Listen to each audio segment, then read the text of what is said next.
Welcome back to Mr. Midnight. Tonight, we're heading to Colorado, and trust me, what happened there will make you think twice about who you trust.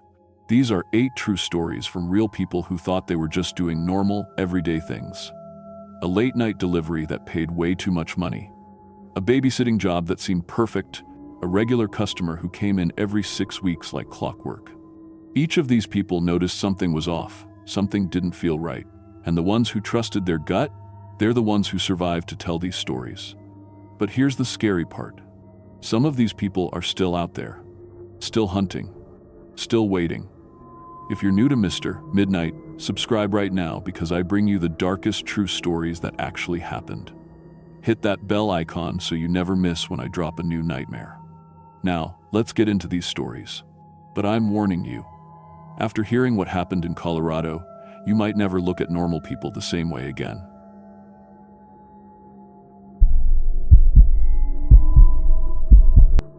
My name is Jake Morrison, and I've been delivering pizzas for Tony's Pizza Palace in Denver for 3 years now. I know it's not the most exciting job, but it pays the bills and lets me help my mom with her medical costs. She's been fighting cancer for 2 years, and those treatments are expensive. Really expensive. I've delivered to every part of the city, nice neighborhoods, the sketchy ones, and everything in between. I've had customers who didn't tip, customers who were drunk, and even a few who answered the door in their underwear. But I always got through it. That's what you do when you need the money. What happened on December 15th, 2023, in the mountains outside Aspen changed everything I thought I knew about late-night deliveries. Some orders aren't worth taking, no matter how much money they offer. It was a Friday night, and the snow had been falling hard all day. Most drivers called in sick or went home early because the roads were getting bad. But I stayed. I needed every dollar I could get. Mom's next treatment was coming up, and we were already behind on payments. Around 11:30 p.m., the phone rang. Tony answered it, and I could tell from his face it was a big order. He wrote down the address and hung up with a huge smile. "Jake, you're gonna love this one," he said, waving the paper. 8 large pizzas, extra everything. $200, and the guy said he'd tip you another $50 in cash. $250 for one delivery? That was more than I usually made in a whole night. I grabbed the order slip and looked at the address. It was way up in the mountains, almost an hour drive from Denver. The customer's name was listed as Thompson Family. "That's pretty far out," I said. "And with this snow." "Come on, Jake. It's $250. You can handle a little drive in the snow. You've got good tires on that Honda, right?" I did have good tires, and I really needed the money. Mom's insurance had denied her latest claim, and we owed the hospital $3,000. $50 would at least help with groceries this week. "All right," I said. "But if I get stuck, you're sending someone to get me." Tony laughed. "Deal. But you won't get stuck. You're the best driver I've got." I loaded the 8 pizzas into my thermal bags and put them in the back of my car. The bags were the good kind that kept food hot for over an hour. I'd need them for this drive. I programmed the GPS with the address, 4847 Pine Ridge Road, Aspen, Colorado. The GPS said it would take 58 minutes to get there. In good weather. With the snow coming down, it might take longer. I started driving, and for the first 30 minutes, everything was fine. The main highways were clear, and other cars were still on the road. But as I got higher into the mountains, fewer and fewer cars passed by. The snow got heavier too. After 40 minutes, my GPS told me to turn off the highway onto a smaller road, then onto an even smaller one. Soon I was driving on what was basically a dirt path with snow covering everything. My headlights were the only light for miles. That's when my phone lost signal. The GPS kept working, but the little bars at the top of my screen went to 0. No calls, no texts, no internet. I was on my own up here. But I kept following the GPS. It knew where it was going, right? The road got narrower and narrower. Tree branches scraped against my car windows. I had to slow down to maybe 15 miles per hour just to stay on the path. My Honda was handling the snow okay, but I was starting to worry about getting back down the mountain. Finally, after driving for over an hour, I saw a building ahead. It was a log cabin, pretty big, sitting by itself in a clearing. But something was wrong with it. There were no lights on anywhere, no cars in the driveway. All the windows had boards nailed over them. I parked in front of the cabin and checked the address on my GPS. This was definitely the right place, but it looked like nobody had lived here for years. Maybe they were just being careful about electricity costs? Some people up in the mountains lived pretty simply, and the order had come through our phone system, so someone had to be here. I grabbed the pizza bags and walked to the front door. The snow crunched under my feet, and I could hear the wind blowing through the trees. It was cold up here, probably 20 degrees colder than in Denver. I knocked on the door. "Pizza delivery." I waited. No answer. I knocked again, louder this time. "Pizza delivery for the Thompson family." This time I heard footsteps inside. Heavy footsteps, like someone wearing boots. The door opened, and a woman appeared. She was covered in blood. Head to toe, fresh red blood. It was on her face, in her hair, soaking through her white shirt. Her hands were completely red, like she'd been dipping them in paint. But it wasn't paint. I could smell it. That metallic smell that blood has. But here's the weird part. She was smiling at me like nothing was wrong. "Oh, good," she said in a cheerful voice. "You made it. We were starting to worry the snow might keep you away. Come on in. It's freezing out there." I stood there staring at her. The blood was everywhere. Fresh blood, wet blood. There was so much of it. I said, trying to keep my voice steady. "I have your pizzas. 8 large pizzas. That'll be $200. "Wonderful," she said. "Bring them inside where it's warm.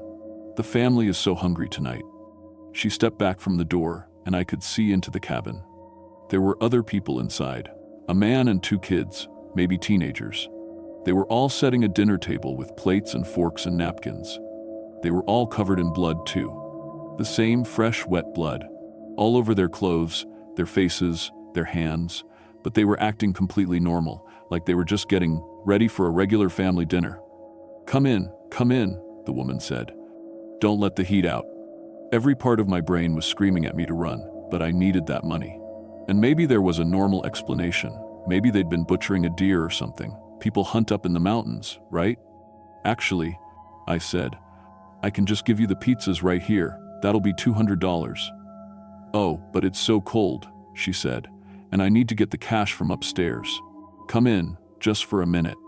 I looked at the blood again. There was way too much of it for butchering an animal, and it was too fresh, like it had just happened. I could see drops of it on the floor, still wet and shiny. "You know what?" I said, backing away from the door. "My card reader isn't working right. I need to go back to my car and get the backup one." The woman's smile didn't change. "Of course, we'll wait right here." I walked back to my car, trying not to run. My hands were shaking as I unlocked the door. I put the pizza bags in the back seat and started the engine. But as I was turning around to leave, my headlights swept across the side of the cabin. That's when I saw it. Behind the cabin, there was a pile of something covered with a blue tarp. The wind had blown part of the tarp away, and I could see what was underneath. Body parts. Human body parts. Arms and legs, cut up and stacked like firewood. A human head sitting on top of the pile, staring at nothing. I threw the car into reverse, but when I looked up, the whole family was standing in front of my car. All 4 of them, still smiling, still covered in blood. The woman was holding a large knife. "Going somewhere?" she called out. "We haven't paid you yet." I spun the wheel and drove around them, but they didn't move out of the way fast enough. I felt the car bump over something soft. In my rearview mirror, I saw one of the kids rolling in the snow, but he got right back up. I gunned it down the mountain road, but I only made it about a quarter mile before I heard a loud bang. Then another one. My tires. The car started sliding, and I couldn't control it anymore. I ended up in a ditch, with both back tires completely flat. When I got out to look, I could see they'd been slashed. Long, deep cuts from a knife. My car keys were gone too. They must have taken them when I bumped into that kid. I was stuck. No phone signal, no car, no keys, and 4 crazy people hunting me in the mountains. It was maybe 15 degrees out, and I was wearing just my pizza delivery uniform, a thin polo shirt, and khakis. I could hear them calling in the distance. "We just want dinner." The woman's voice echoed through the trees. "Come back, we haven't paid you yet." I grabbed the pizza bags from my car and ran into the forest. I figured if I could get far enough away, maybe I could circle back and find another way down the mountain. The snow was deep in the woods, up to my knees in some places. My sneakers were soaked through in minutes, and my feet were already going numb. But I kept moving.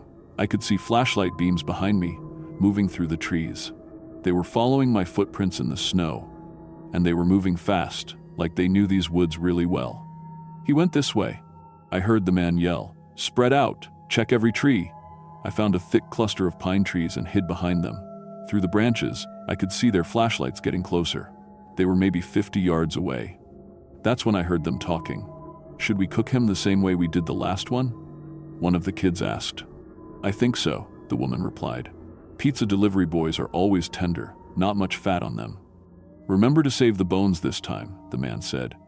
"We can make soup." They weren't trying to rob me. They wanted to eat me. I waited until their lights moved past my hiding spot, then I started moving again, deeper into the woods, away from the cabin. I had to find help, or at least find somewhere warm to wait until morning. After maybe an hour of walking, I saw a small building through the trees. It looked like an old ranger station or hunting cabin. There were no lights on, but maybe I could break in and use a phone. The door was unlocked. Inside, there was a desk, some chairs, and an old radio. I tried the radio, but it was dead. No power. But there were papers on the desk, notebooks and files. I used my phone's flashlight to read them. They were reports about missing delivery drivers. Pizza guys, Chinese food drivers, grocery delivery people. All of them had disappeared in this area over the past 2 years. The reports went back months and months. One notebook had handwritten notes. Thompson family. Suspected cannibals. Moving location every 3 to 6 months. At least 12 confirmed victims. Still at large. These people had been killing delivery drivers for years. They'd order food to remote locations, then murder whoever brought it. And they'd never been caught. I heard footsteps outside the ranger station. "Check in there," the woman's voice said. "He might be hiding." I looked around for another way out. There was a window in the back, but it was pretty small. I'd have to squeeze through it. The front door handle turned. I dove through the back window just as the flashlight beam hit the wall where I'd been standing. I heard them searching the cabin behind me, throwing papers around and knocking over furniture. I ran toward what I hoped was the main road.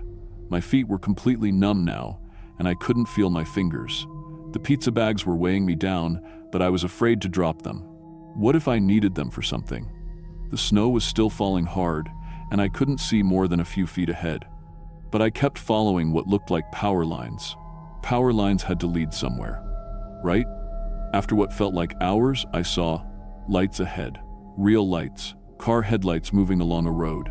I stumbled out of the forest onto a highway and started waving my arms. A Colorado State Patrol car stopped, and a trooper got out. "Son, what are you doing out here? You're gonna freeze to death." I tried to explain about the cabin and the cannibal family, but I was shaking so hard I could barely talk. The trooper thought I was having some kind of breakdown from the cold. But when we drove back to where I'd left my car, he saw the slashed tires. And when we found the cabin, it was empty. But the basement wasn't. The police found a huge freezer down there, full of human meat, cut up and packaged like you'd see in a grocery store. They also found a collection of delivery uniforms from different restaurants. Pizza places, Chinese restaurants, sandwich shops, at least 15 different uniforms. And bones. Lots of bones. But the Thompson family was gone. They'd packed up and left, probably as soon as they realized I'd escaped. The investigation made the news for a few weeks. The police figured out that the family consisted of 4 people who'd escaped from a mental hospital in Utah 3 years earlier. They'd been living off the grid, moving from place to place, hunting delivery drivers. They never caught them. I couldn't work delivery after that. Every time I saw a pizza delivery car, I'd have a panic attack. I quit Tony's and got a job at an insurance office. Boring, safe, indoors work. I moved in with my mom to help with her medical bills and to make sure I was never alone at night. The nightmares were bad for the first few months. I'd dream about being chased through the snow or wake up thinking I could hear that woman's voice calling, "We just want dinner." I started a blog to warn other delivery drivers about taking orders to remote locations, especially in Colorado. A lot of drivers shared similar stories, PCS, not as extreme as mine, but weird encounters with customers in isolated areas. My story became kind of an urban legend among delivery drivers in Denver. New drivers would ask me about it, and I'd always tell them the same thing. If an order seems too good to be true, it probably is. And if you ever feel like something's wrong, trust your gut and leave. The police told me they were still investigating reports of missing delivery drivers across Colorado and Utah. The Thompson family is probably still out there, ordering food to remote locations and killing whoever brings it.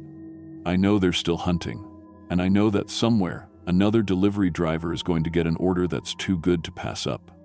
A big tip, lots of money, just one delivery to a cabin in the woods. I just hope they're smarter than I was. I hope they turn around and leave before it's too late. Because some customers aren't worth the money, no matter how much they're willing to pay.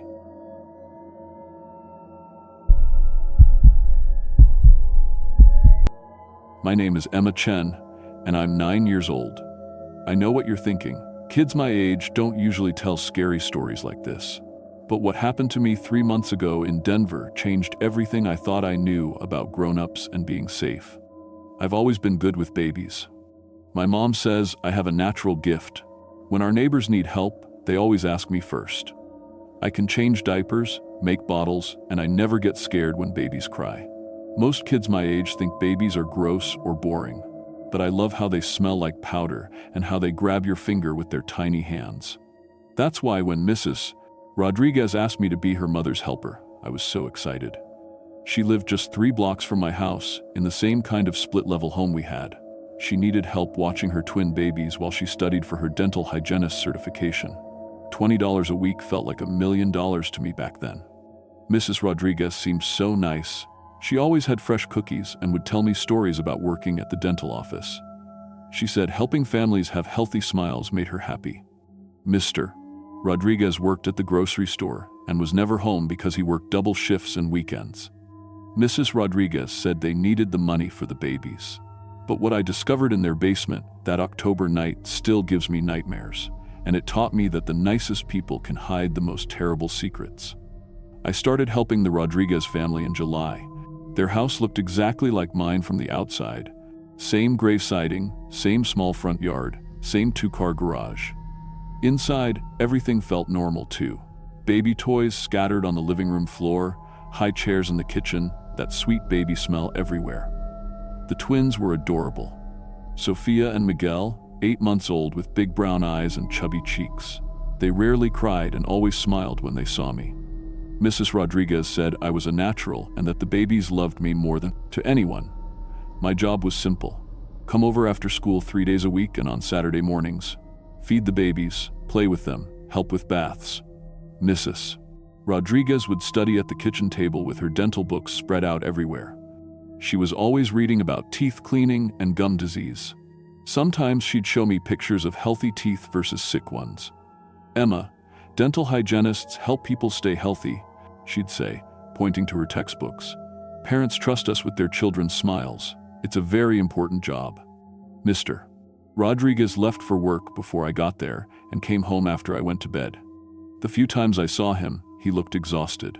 He'd wave hello and go straight to the couch, sometimes falling asleep still wearing his grocery store uniform. Mrs. Rodriguez would cover him with a blanket and whisper that he worked so hard for their family. Everything seemed perfect and normal, except for 2 things that bothered me. First, Mrs. Rodriguez always kept the basement door locked. It had 3 different locks, a regular doorknob lock, a deadbolt, and a chain lock at the top. When I asked about it, she'd smile and say, "Oh honey, those stairs are so old and dangerous. I don't want you or the babies getting hurt." She'd pat my head and change the subject. Second, sometimes I heard crying sounds coming from downstairs. Not baby crying. I knew what that sounded like. This was different. Older kids crying, like when someone gets really hurt at school. When I mentioned it, Mrs. Rodriguez would laugh and say, "It's just the old pipes, sweetie. This house makes all kinds of noises." But I knew the difference between pipes and children crying. I just didn't know what to do about it. October came fast, and I'd been working for the Rodriguez family for 3 months. I felt like part of their family. Mrs. Rodriguez would pack extra snacks for me and ask about my school day. She knew my favorite TV shows and would let me watch them while the babies napped. But the crying sounds from the basement were getting louder. It happened every day now, usually around 4 o'clock. I'd be feeding Sophia her bottle or playing peek-a-boo with Miguel when I'd hear it. Soft sobbing, like someone trying to cry quietly. Sometimes there were whispers too, voices I couldn't understand. Mrs. Rodriguez always had an explanation. "The heating system is so old," she'd say. "These old houses settle and make noise." Or, "The neighbors next door have teenagers. Sound travels through the walls." But I lived in a house just like theirs. I knew what house noises sounded like. This wasn't pipes or neighbors or settling wood. This was kids crying. I started paying more attention to other things too. Like how Mrs. Rodriguez always checked the basement locks before I arrived and after I left. How she kept the basement key on a special keychain that she hid in different places. How she'd get nervous if I played with the babies near the basement door. One Saturday morning, while Mrs. Rodriguez was in the bathroom, I pressed my ear against the basement door. The crying was clear as day. A girl's voice saying, "I want to go home." Then a boy's voice whispering, "Shh, she'll hear you." My hands started shaking. There were kids down there, real kids who wanted to go home. When Mrs. Rodriguez came back, I was sitting on the couch like nothing happened. But inside, my heart was pounding. I wanted to ask her about the voices, but something told me not to. Something told me to pretend I didn't hear anything. That was the first time I felt really scared in that house. Not scared of the dark or monsters under the bed. Scared of Mrs. Rodriguez and what she might be hiding. The night everything changed was October 15th. I remember because it was my friend Katie's birthday party the next day, and I was supposed to help my mom make cupcakes. Mrs. Rodriguez got a phone call around 6 o'clock while I was giving Miguel his dinner. She talked quietly in Spanish, then hung up looking worried. "Emma, sweetie, I need a huge favor," she said, sitting down next to me. "There's an emergency at the dental office. A patient fell and broke several teeth. I need to stay late to help with the surgery." I nodded. Emergency dental work sounded important. "Can you stay until 10 tonight? I know it's late for a school night, but I'll pay you extra, $40 instead of $20. $40. That was more money than I'd ever had at once. "Sure, Mrs. Rodriguez, I can stay." She smiled, but it looked different somehow, tight around the edges. "Perfect, Mr. Rodriguez is working a double shift, so it'll just be you and the babies. They should sleep most of the time." She grabbed her purse and coat. "Remember, don't go in the basement. Those stairs are so dangerous, especially in the dark." After she left, I made bottles for the twins and got them ready for bed. Sophia fell asleep right away, but Miguel was fussy. I was walking him around the living room, bouncing him gently, when I heard it, clear as anything. A girl's voice from the basement. "Help us. Please, somebody help us." Then a boy's voice. "She's gone. The car left. Maybe someone will hear us now." My whole body went cold. These weren't pipe noises. These weren't teenagers next door.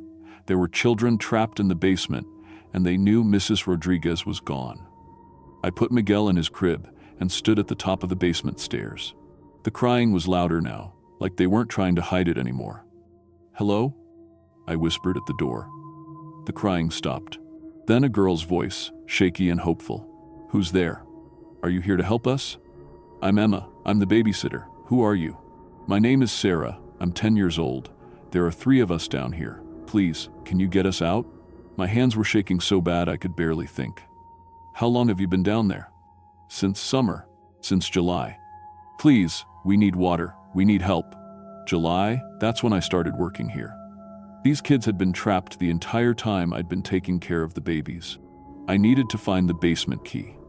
I remembered seeing Mrs. Rodriguez hide it different places, sometimes in the kitchen junk drawer, sometimes in her purse. Tonight, I saw her put it in her jewelry box in the bedroom.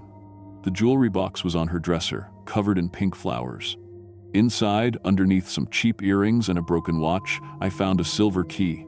My heart was beating so fast I thought I might throw up. But I had to help those kids.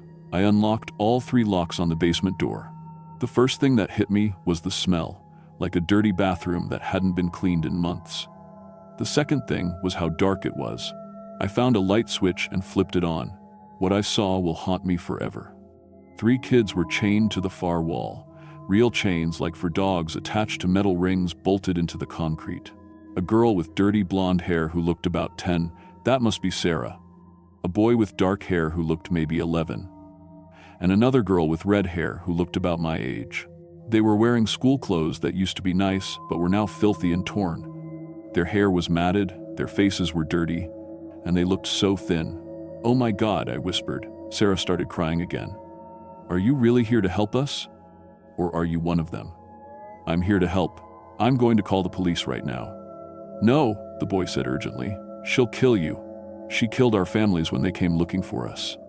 That's when I saw the pile of adult clothes in the corner. A man's jacket, a woman's purse, a pair of sneakers that looked like they belonged to someone's dad. "Those are from the parents who came looking," the red-haired girl said quietly. "Mrs.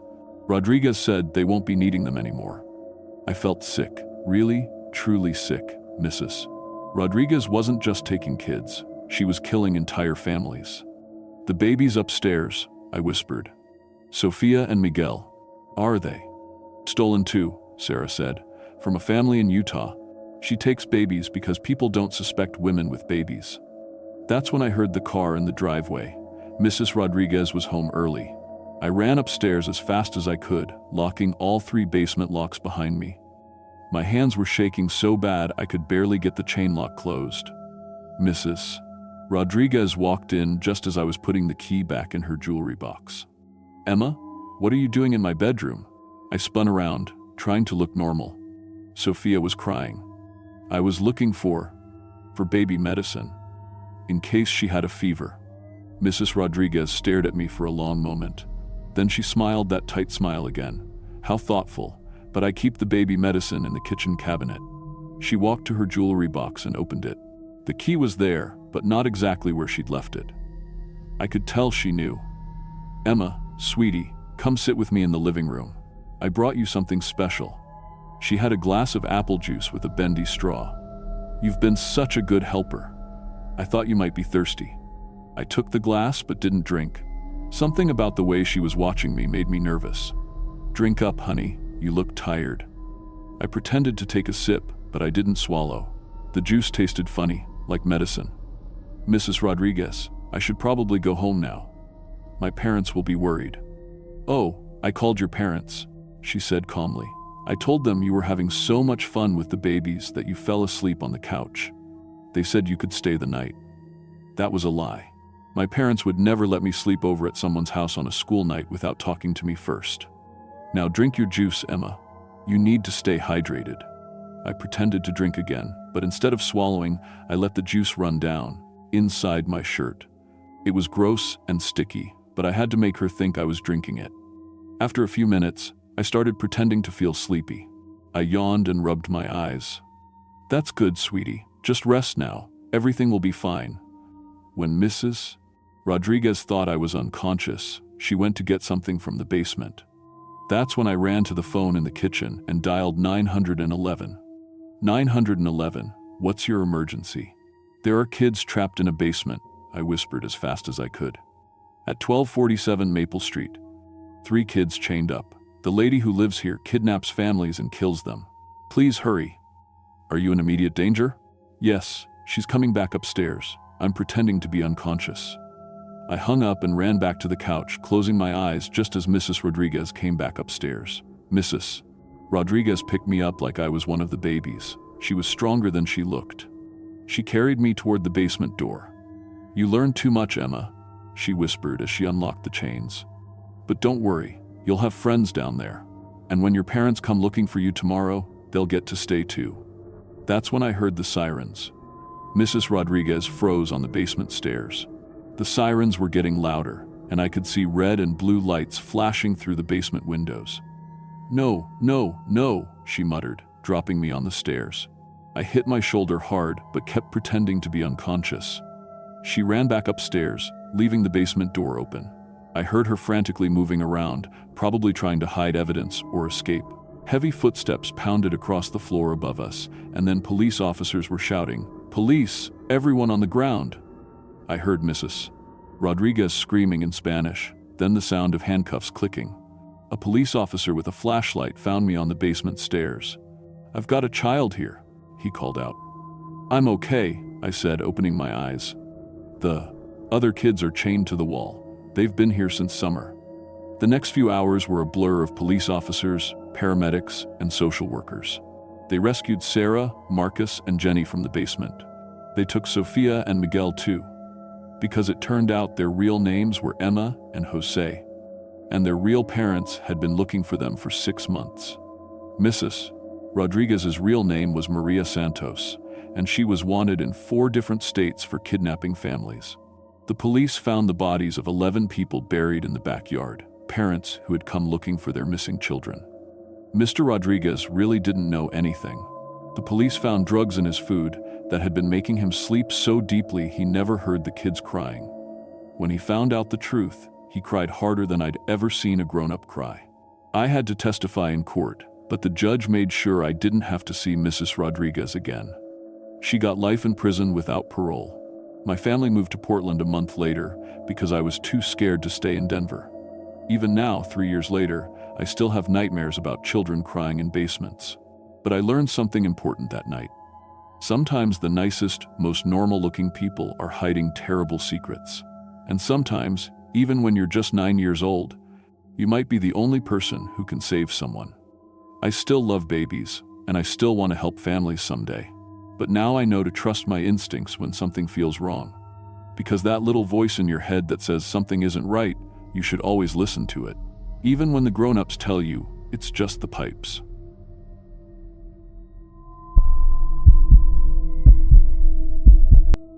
My name is Lisa Martinez, and I've been a hairstylist for 12 years. I got my license when I was 21 and worked my way up from washing hair at a strip mall salon to running my own chair at Bella's Beauty Studio in downtown Denver. I've seen everything. Divorces announced over highlights, secrets spilled during perms, and grown women crying over bad haircuts. I thought I knew people. I thought I could read them. But what happened 6 months ago proved I didn't know anything at all. The woman sitting in that courtroom today looked nothing like the sweet customer I knew for 2 years. Amanda Wright, if that was even her real name, sat perfectly still as the judge read her sentence. Life in prison, without parole for identity theft, and 3 counts of first-degree murder. The bailiff's handcuffs clicked as they led her away, and she never looked back at me sitting in the gallery. But I remembered everything.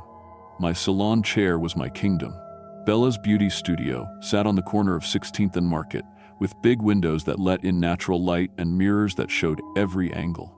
I had built up a solid client base over 8 years. Soccer moms, businesswomen, college students, regular appointments every 6 to 8 weeks, just like clockwork. Amanda first came in on a Tuesday morning in September 2 years ago. She was maybe 30, average height, brown hair that needed serious help. She said she'd just moved to Denver from Pueblo for work and needed someone she could trust with her hair. That should have been my first warning sign. People don't usually drive 3 hours for a haircut. But she was so nice, polite, always on time. She tipped well and never complained, even when I accidentally took too much length off during her 3rd visit. Most clients would have freaked out, but Amanda just smiled and said it would grow back. She became one of my regulars, every 6 weeks, same Tuesday morning slot. We talked about normal things, her job at First National Bank downtown, how she was still getting used to the city, her ex-boyfriend who she said was kind of controlling. She asked about my life too, where I lived, if I had family nearby, what I did on weekends. I thought she was just being friendly. Stylists hear everything, and most clients like to share. It felt normal. Amanda always paid cash, always booked the same early slot when the salon was quiet. Looking back, I realized she was studying me, learning my schedule, my habits, my whole life. But at the time, she just seemed like a sweet, quiet customer who didn't like crowds. The first sign something was wrong came on a Thursday in March. I was getting ready for work when I checked my credit card statement online. There were 3 charges I didn't recognize: $347 at Nordstrom, $89 at Sephora, and $156 at some boutique I'd never heard of. All on the same day, all while I was working at the salon. I called the credit card company. They said the purchases were made with my physical card at different stores around Cherry Creek Mall. That was impossible. My card was in my wallet and I had been at work all day. They started a fraud investigation and sent me new cards. 2 weeks later, it happened again. Different stores, different amounts, but always while I was at work. This time I checked my apartment mailbox and found it empty, even though I was expecting my new credit cards and a package from Amazon. My neighbor Mrs. Kim said she saw the mailman earlier, so where was my mail? I asked the postal worker the next day. Jerry had been delivering mail to our building for 6 years. I knew him pretty well. He looked uncomfortable when I asked about my missing packages. Someone called saying they were you, he said, not meeting my eyes. Said you were having surgery and asked if your friend could pick up your mail while you recovered. She had your apartment number and knew all about your packages. Seemed legit. My blood went cold. What did she look like? Brown hair, about your height, real nice lady. She even showed me a photo of you two together. I had never taken a photo with Amanda, but somehow she had one. That night, I went through my bank statements with a fine-tooth comb. Someone had been busy. Loan applications at 3 different banks, all approved. A new cell phone account, store credit cards I never applied for. All in my name, all while I was cutting hair and chatting with customers. I called my bank's fraud department and spent 2 hours on hold. When I finally got through, they told me the applications had been made online with all the correct information. Social security number, mother's maiden name, even my first pet's name. Information only I should know. But I had told Amanda those things. During our hair appointments, spread out over months of casual conversation. When she asked about my childhood dog, I thought she was just making small talk. When she wondered about my mom's family name for a genealogy project she was working on, I didn't think twice about answering. I started paying attention to details I'd never noticed before. Amanda always used the bathroom before her appointment. Our bathroom was right next to the break room where we kept our purses. She always complimented my perfume, the same vanilla scent I'd worn for years. She remembered tiny things about our conversations that even I forgot. The worst part was realizing how isolated I'd become. Amanda had a way of scheduling her appointments when I was supposed to meet friends for lunch. She'd run long or need just 5 more minutes for some touching up, and I'd have to cancel plans. She always apologized so sweetly that I felt bad for being annoyed. My friend Sarah stopped calling after I canceled on her 3 times. My sister got tired of me flaking on family dinners. Even my coworkers started treating me differently when I kept having to work through lunch because Amanda's appointments ran over. The truth hit me on a Saturday morning in May. I was cleaning my apartment when I found something behind my dresser. A small piece of metal that looked like it had broken off a key. I took it to a locksmith and he confirmed my worst fear. Someone had been making copies of my apartment key. I changed the locks immediately and installed a security camera in my hallway. 3 days later, I reviewed the footage and saw her. Amanda, using a key that should no longer work, looking confused when the door wouldn't open. She tried 3 different keys before giving up. That's when I started finding the rest of it. My notebook where I kept client appointments and personal notes was in a slightly different position on my desk. My computer had browser history I didn't remember, searches for my name, my family members, my address. Someone had been in my apartment regularly, going through my things, learning my life. I found photos on my phone that I didn't take. Pictures of my driver's license, my social security card, my passport, all taken in my own apartment while I was at work. The timestamps showed she'd been coming in for months, sometimes twice a week. In my bathroom cabinet, behind old medicine bottles I never used, I found a small recording device. The battery was dead, but it had been there long enough to wear a small ring in the dust. She'd been listening to my phone calls, my conversations with friends when they visited, even my private moments. The pieces started falling into place like a nightmare puzzle. My ex-boyfriend Mark had been acting strange for weeks. He kept mentioning conversations we supposedly had that I didn't remember. He said I'd been calling him late at night, wanting to get back together, but I'd never called him. When I confronted him, he got defensive. "You called me last Tuesday at 11 p.m., he insisted. "You said you missed me and wanted to work things out." We talked for an hour. I showed him my phone records. I'd been asleep by 10 p.m. that night, and there was no call to his number. He stared at the screen like it was written in a foreign language. "But it sounded exactly like you," he whispered. "She knew things only you would know. About our first date, about the fight we had before we broke up. She even laughed like you." My parents had gotten similar calls. Lisa had asked for money, claiming she was in trouble and too embarrassed to ask in person. They'd wired $5,000 to an account they thought was mine. When I called them, my mother cried. "Sweetheart, you sounded so scared," she said. "You said someone was threatening you and you needed money for a lawyer." We didn't hesitate. Amanda had been living pieces of my life while I was living it. She'd dyed her hair to match mine exactly.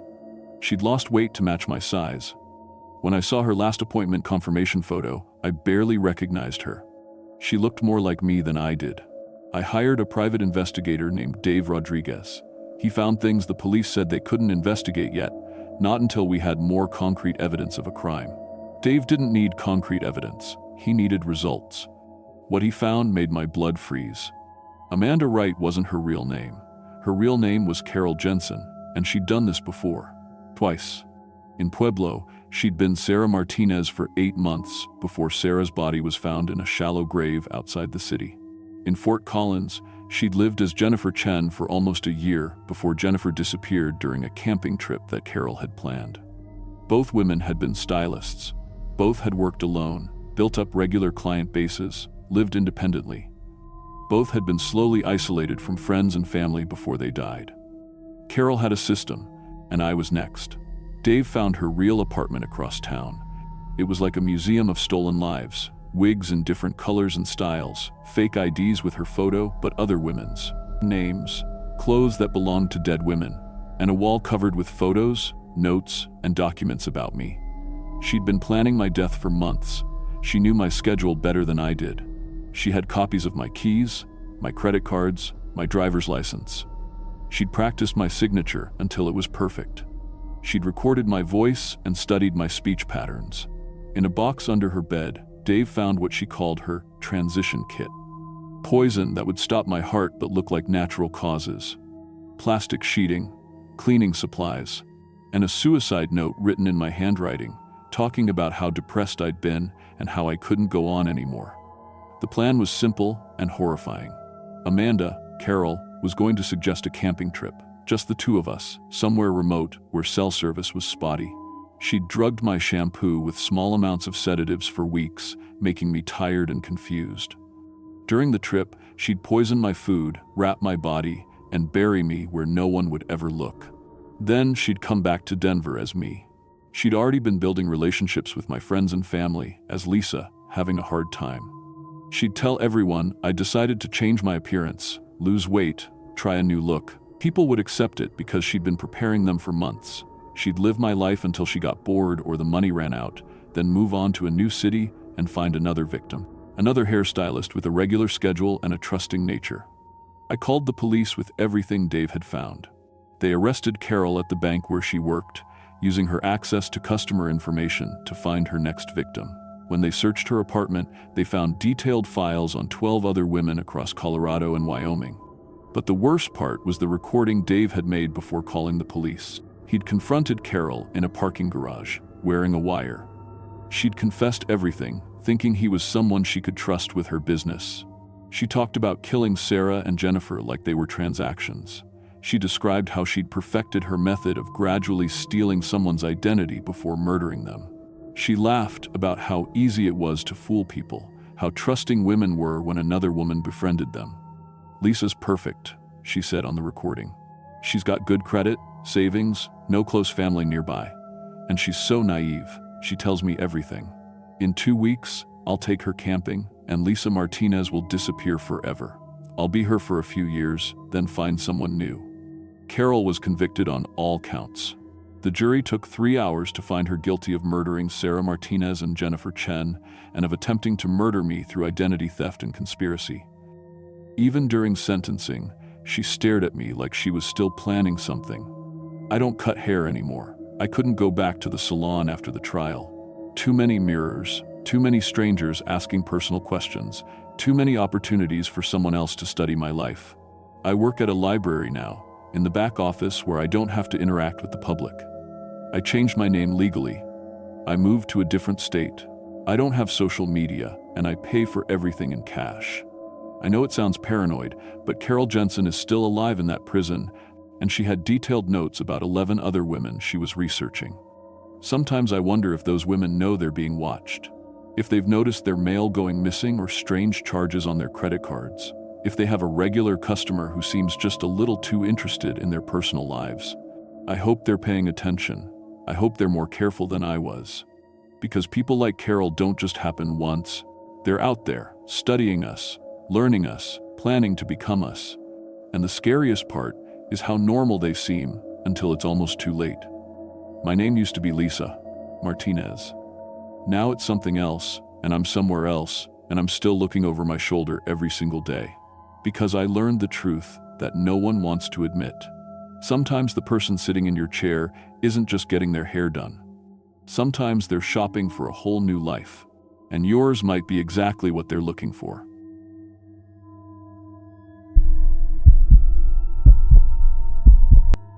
My name is Tom Bradley, and I've been working as an insurance adjuster for 8 years. I've seen it all: house fires, car crashes, floods, you name it. My job is simple: investigate claims, take photos, interview people, and decide if we pay out or not. I drive around Colorado in my company car with my laptop, camera, and clipboard, checking out damaged property and talking to families having the worst days of their lives. I got into this work because I wanted to help people when they needed it most. Sure, the insurance company wants to save money, but I always tried to be fair. In 8 years, I'd processed over 3,000 claims. I thought I'd seen every type of tragedy that could happen to a family. But what I discovered in Silver Creek changed everything I thought I knew about my job, my company, and how far some people will go to hide the truth. It started on a Tuesday morning in March when my supervisor called me into his office. "Tom, we've got a weird situation in Silver Creek," he said, sliding a thick folder across his desk. "Multiple families filing health claims, all from the same area. Cancer, birth defects, brain tumors, all expensive stuff." I opened the folder and counted the claims. 15 families, all living within 2 miles of each other in this tiny mountain town I'd never heard of. The medical bills were staggering: hundreds of thousands of dollars in chemotherapy, surgery, and special care for sick children. "This many health problems in one small area?" I asked. "Doesn't that seem strange?" My supervisor shrugged. "That's why you're going up there. Find out if these people are running some kind of scam. Maybe they're all related. Maybe they're lying about their conditions. Just get me a reason to deny these claims." The drive to Silver Creek took 2 hours through winding mountain roads. It was a beautiful little town with maybe 500 people, surrounded by pine trees and old mining equipment scattered around the pine trees. The hills. I checked into the only motel and spent the evening reading through the medical files. The details were horrifying. 3-year-old Sarah Martinez, born with no arms and severe brain damage. 45-year-old Mike Chen, diagnosed with a golf ball-sized tumor behind his left eye. 60-year-old Janet Foster, losing her hair and throwing up blood from stomach cancer. These weren't made-up conditions. I had hospital records, doctor's notes, and lab results for everything. What really bothered me was the timing.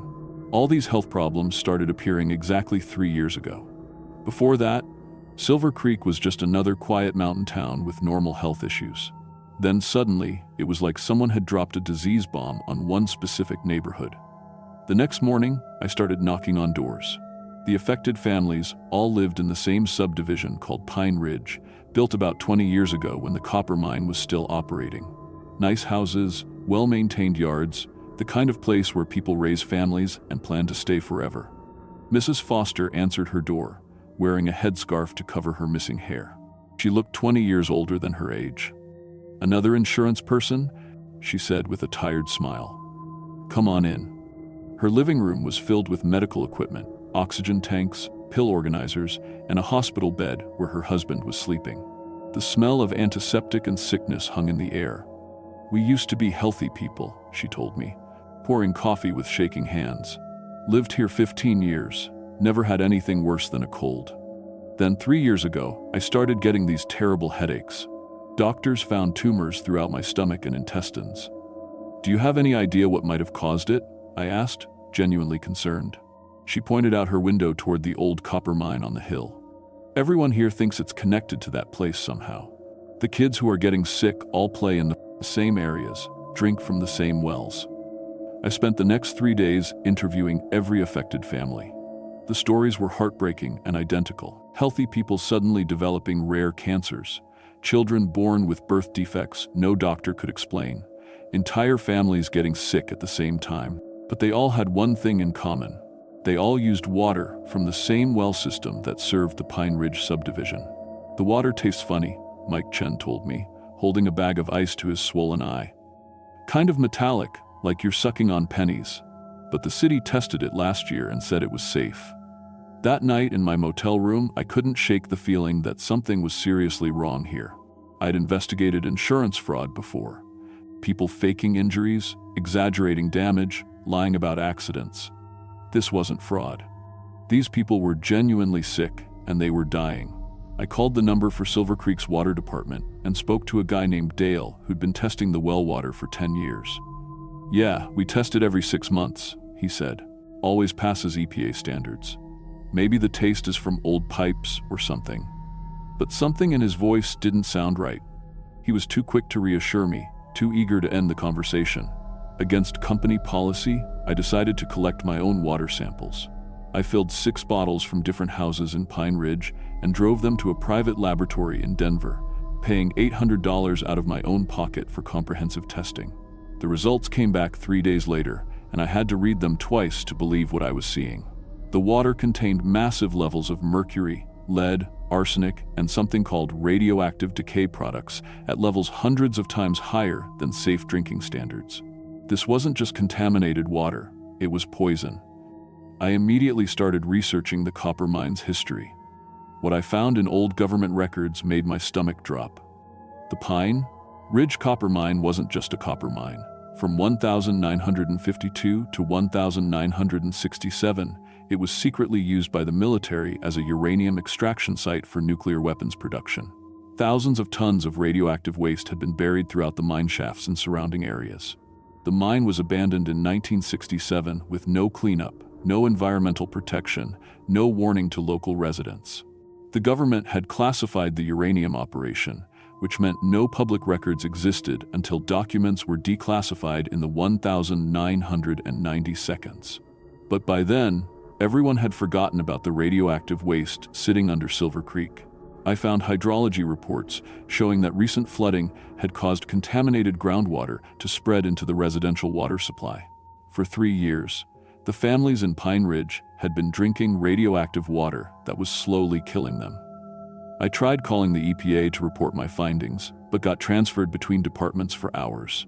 When I finally reached someone who would listen, they told me to file a formal complaint and hung up. I called back 6 times over 2 days and got the same response. That's when I made a terrible discovery. I was looking through my company's internal database when I found a folder marked Silver Creek Executive Level Only. Using my supervisor's password that I'd seen him type, I accessed files that made me realize why my calls to the EPA were being ignored. My insurance company had known about the radioactive contamination for over a year. Internal memos discussed the acceptable loss ratios from environmental poisoning claims. Company executives had calculated exactly how much money they'd save by denying all health claims rather than admitting they knew about the contamination. One memo from our CEO said, "Radioactive exposure claims can be denied as pre-existing conditions if we can prove the contamination existed before policy purchase. Legal recommends we continue collecting premiums while building case for denial." They weren't just refusing to pay claims, they were actively covering up environmental genocide to protect their profits. I printed everything and tried calling local news stations, but none of them would run the story without more proof. When I mentioned radioactive contamination, they said it sounded too conspiracy-oriented for their audience. That's when I started noticing the cars. Black sedans parked across from my motel, the same faces in coffee shops and gas stations. My phone calls were echoing strangely, and my laptop was running slower than usual. Someone was definitely watching me.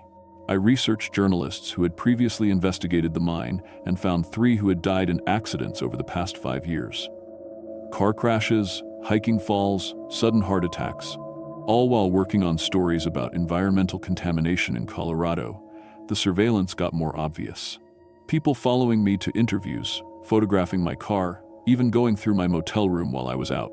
I started hiding copies of my evidence in different locations around town, including a safety deposit box in Denver.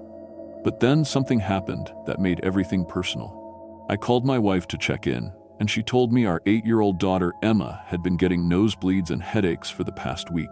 My wife Linda mentioned she'd found a lump in her neck and scheduled a doctor's appointment. I realized with growing horror that we'd been living in Silver Creek for almost 2 years. I'd moved my family here when I got promoted to cover the western Colorado territory. We'd been drinking the same poisoned water, breathing the same contaminated air, living on top of the same radioactive waste as everyone else. I drove home immediately and took my family to Denver for emergency medical testing. The results were devastating. Emma's blood showed early signs of radiation poisoning. Linda's neck lump was thyroid cancer, the exact same type affecting other Silver Creek families. My own tests showed chromosome damage consistent with long-term radioactive exposure.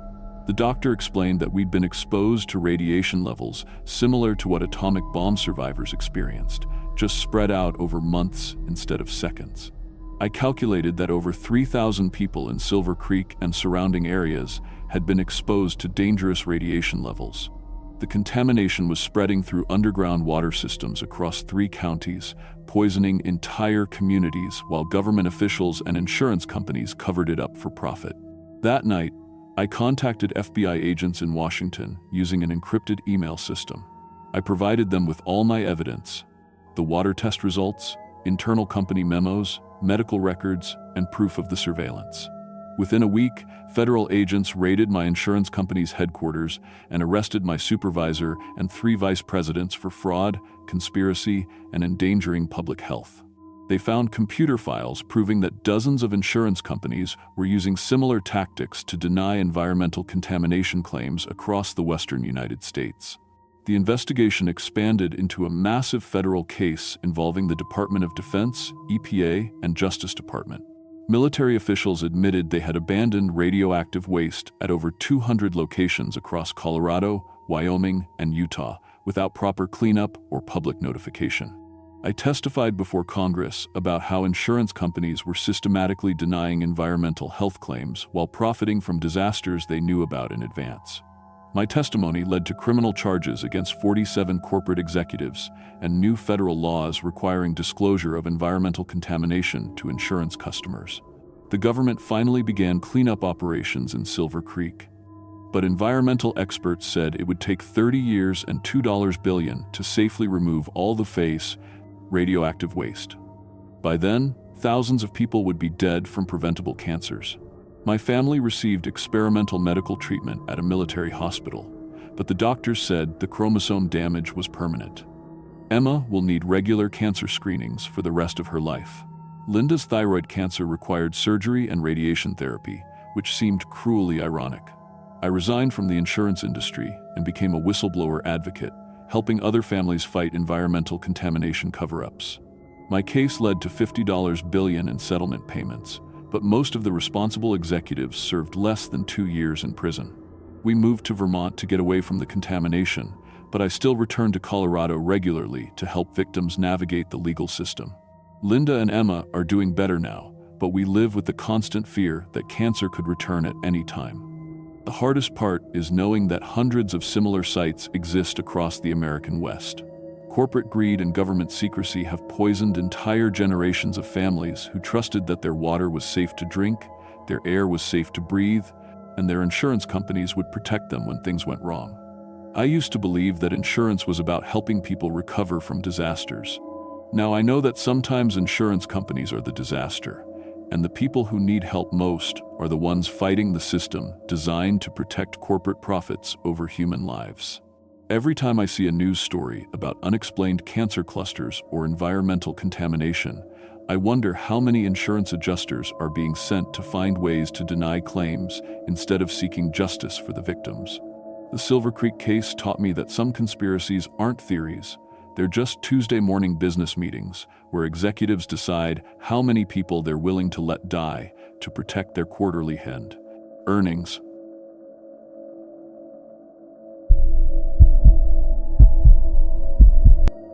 My name is Maria Santos, and I've been managing restaurants for 12 years. I started as a server at 16, worked my way up through every position you can think of. I've dealt with angry customers, drunk college kids, health inspectors on bad days, and staff who didn't show up during the lunch rush. I thought I'd seen everything the food service industry could throw at me. But what happened at my Applebee's in Colorado Springs last fall changed everything I thought I knew about workplace manipulation. Some corporate consultants aren't there to help your business. They're there to steal your people. It was October 2023, and my restaurant was struggling. We're located on North Academy Boulevard, right near the military bases, so we should have been doing great business. But our staff turnover was killing us. In 6 months, I'd hired and lost 32 employees. People would work a few weeks, then just stop showing up. The ones who stayed were constantly fighting with each other. I had 23 employees on my roster, but on any given day, maybe 15 would actually show up. I was pulling double shifts, working the line when cooks called out, running food when servers didn't come in. My assistant manager, Janet, was about ready to quit too. She'd been with the company for 8 years, but she told me she couldn't handle the stress anymore. That's when corporate called me. Regional manager Dave Patterson said they were bringing in a specialist to help with our team problems. His name is Dr. Robert Stevens, Dave said. He's worked with major corporations all over Colorado, Walmart, Home Depot, even some tech companies in Denver. He specializes in workplace psychology and team building. I was skeptical. We'd had corporate trainers before, and they usually just told us stuff we already knew. But Dave insisted this guy was different. He's got a PhD in psychology from University of Colorado, he said. He's helped other restaurants cut their sequitur formant, a turnover by 70%. 70% sounded too good to be true, but I was desperate. Our district manager was breathing down my neck about our numbers. If we didn't improve soon, they'd probably shut us down or replace me. So I agreed to meet with Dr. Stevens. He showed up on a Tuesday morning in November. I was expecting some stuffy corporate guy in a cheap suit, but Dr. Stevens looked more like a college professor. He was maybe 50 years old, with graying hair and a warm smile. He wore casual clothes, khakis, and a button-down shirt. He had this calm, friendly way about him that put you at ease immediately. "Maria," he said, shaking my hand, "I've heard great things about your leadership here. I know you care deeply about your team, and that's exactly why we're going to succeed together." His handshake was firm but not aggressive. He looked me right in the eyes when he talked, like I was the most important person in the world. I have to admit, it felt good to have someone acknowledge how hard I'd been working. Dr. Stevens started with basic team-building stuff. He had everyone gather in the dining room before our lunch shift and led us through some simple exercises. Icebreakers, trust falls, that kind of thing. My staff, mostly college kids and single parents trying to make ends meet, actually seemed to enjoy it. The key to a successful restaurant, Dr. Stevens told us, is treating each other like family. You spend more time with your coworkers than you do with your actual family. So let's build those bonds. He had everyone share one thing they appreciated about the person next to them. It sounds cheesy, but people were actually smiling and laughing. I hadn't seen my staff this relaxed in months. The next week, Dr. Stevens introduced stress management workshops during our slower afternoon hours. He taught breathing techniques and what he called mindfulness meditation. He'd have everyone sit quietly for 10 minutes, focusing on their breathing. Stress is the #1 cause of conflict in the workplace, he explained. When you're stressed, you lash out at your coworkers. When you're calm and centered, you work as a team. I noticed the difference immediately. People stopped snapping at each other during busy rushes. The kitchen staff and servers were actually communicating instead of just yelling. Our customer satisfaction scores went up for the first time in months. Dr. Stevens also brought in special herbal tea for everyone to drink during breaks. "It's a blend I developed," he said. Chamomile, lavender, and a few other natural ingredients that help with focus and anxiety. The tea tasted weird, kind of bitter, with a floral aftertaste, but everyone seemed to love it. People would ask for seconds and thirds. Jessica, one of my servers, said it was the only thing that helped her sleep better after stressful shifts. About 3 weeks into Dr. Stevens' program, I started noticing changes in my staff that went beyond normal stress relief. People were almost too calm. Marcus, my head cook, used to complain constantly about everything: his paycheck, the schedule, his paycheck. Now he just smiled and said everything was perfectly fine. Sarah, a server who'd been pushing for a raise, suddenly stopped asking about it. Dr. Stevens helped me realize that money isn't everything, she told me. Job satisfaction is more important than a few extra dollars. That was weird, because Sarah was a single mom with 2 kids. She needed that money. Dr. Stevens had started doing private counseling sessions with employees during their breaks. He'd take them into the empty party room and close the door for 30 or 40 minutes. When people came out, they looked dazed but happy, like they'd just woken up from a really good nap. "What do you talk about in there?" I asked Tommy, one of our dishwashers. "Just life stuff," he said. "Dr. Stevens is really easy to talk to. He gets it, you know? He understands our problems better than anyone." I tried to get more details, but people became vague when I asked about their sessions. They'd just say, "Doctor." Stevens was helping them work through personal issues or teaching them better coping strategies. The really strange part was how protective they became of him. When I mentioned to Janet that I thought the private sessions were a little unusual, she looked at me like I'd insulted her mother. "Doctor, Stevens is the best thing that's happened to this place," she snapped. "Maybe if you were more open to his methods, you'd understand." Janet had never talked to me like that before.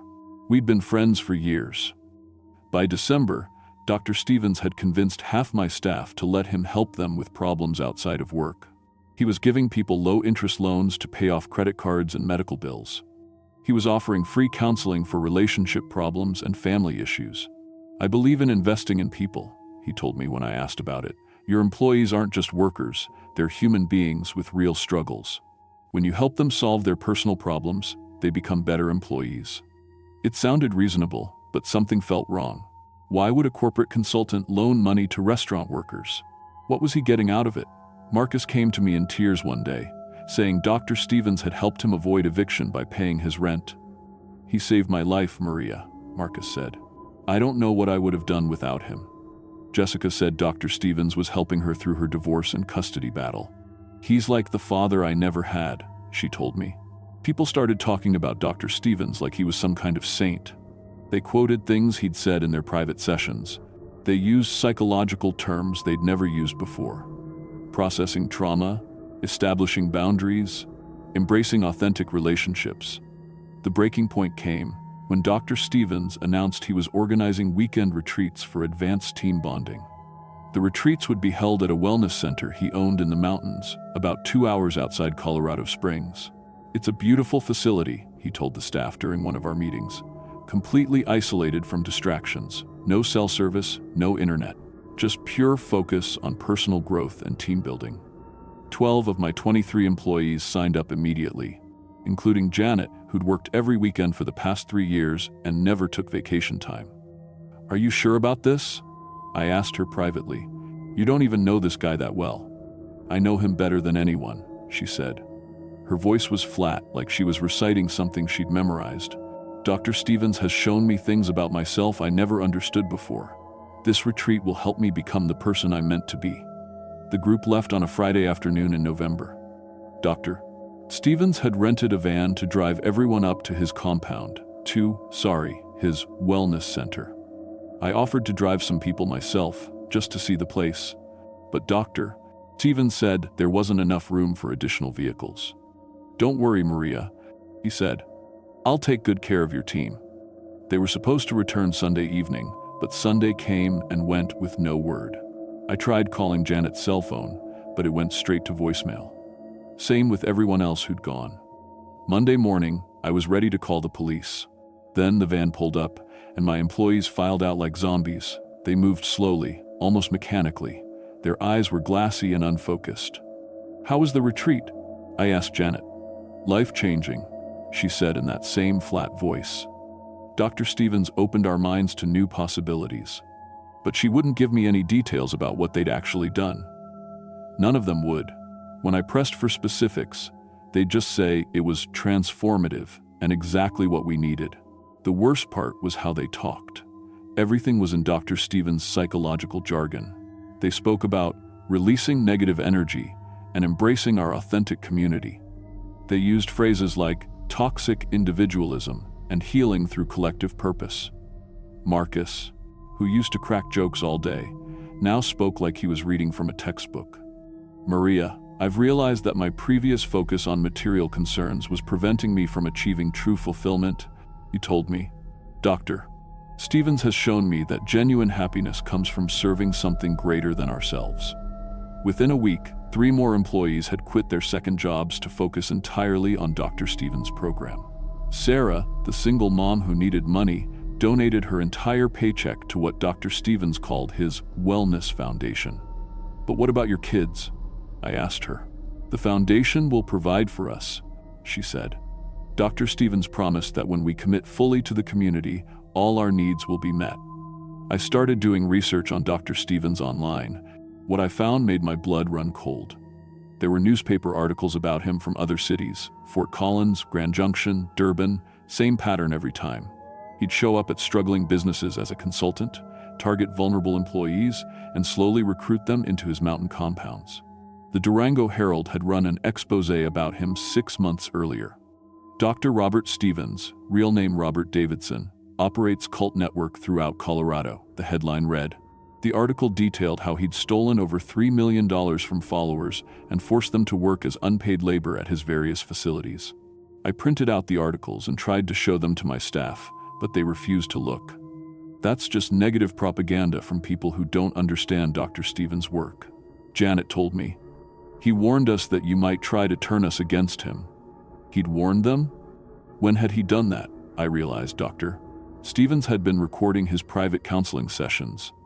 He'd probably gathered enough personal information about my employees to blackmail or manipulate them. He knew their financial problems, their family issues, their deepest secrets. When I tried to contact corporate about the situation, Dave Patterson told me to back off. Dr. Stevens has the full support of regional management, he said. His methods are unconventional, but the results speak for themselves. Your turnover is down, productivity is up, and employee satisfaction scores are the highest in the district. I started to suspect that corporate executives were under Dr. Stevens' influence too. How else could you explain them supporting a consultant who was obviously running some kind of cult? In January, Dr. Stevens made his final move. He called a special staff meeting and announced that his Wellness Foundation was opening a new facility, an organic restaurant and retreat center in the mountains.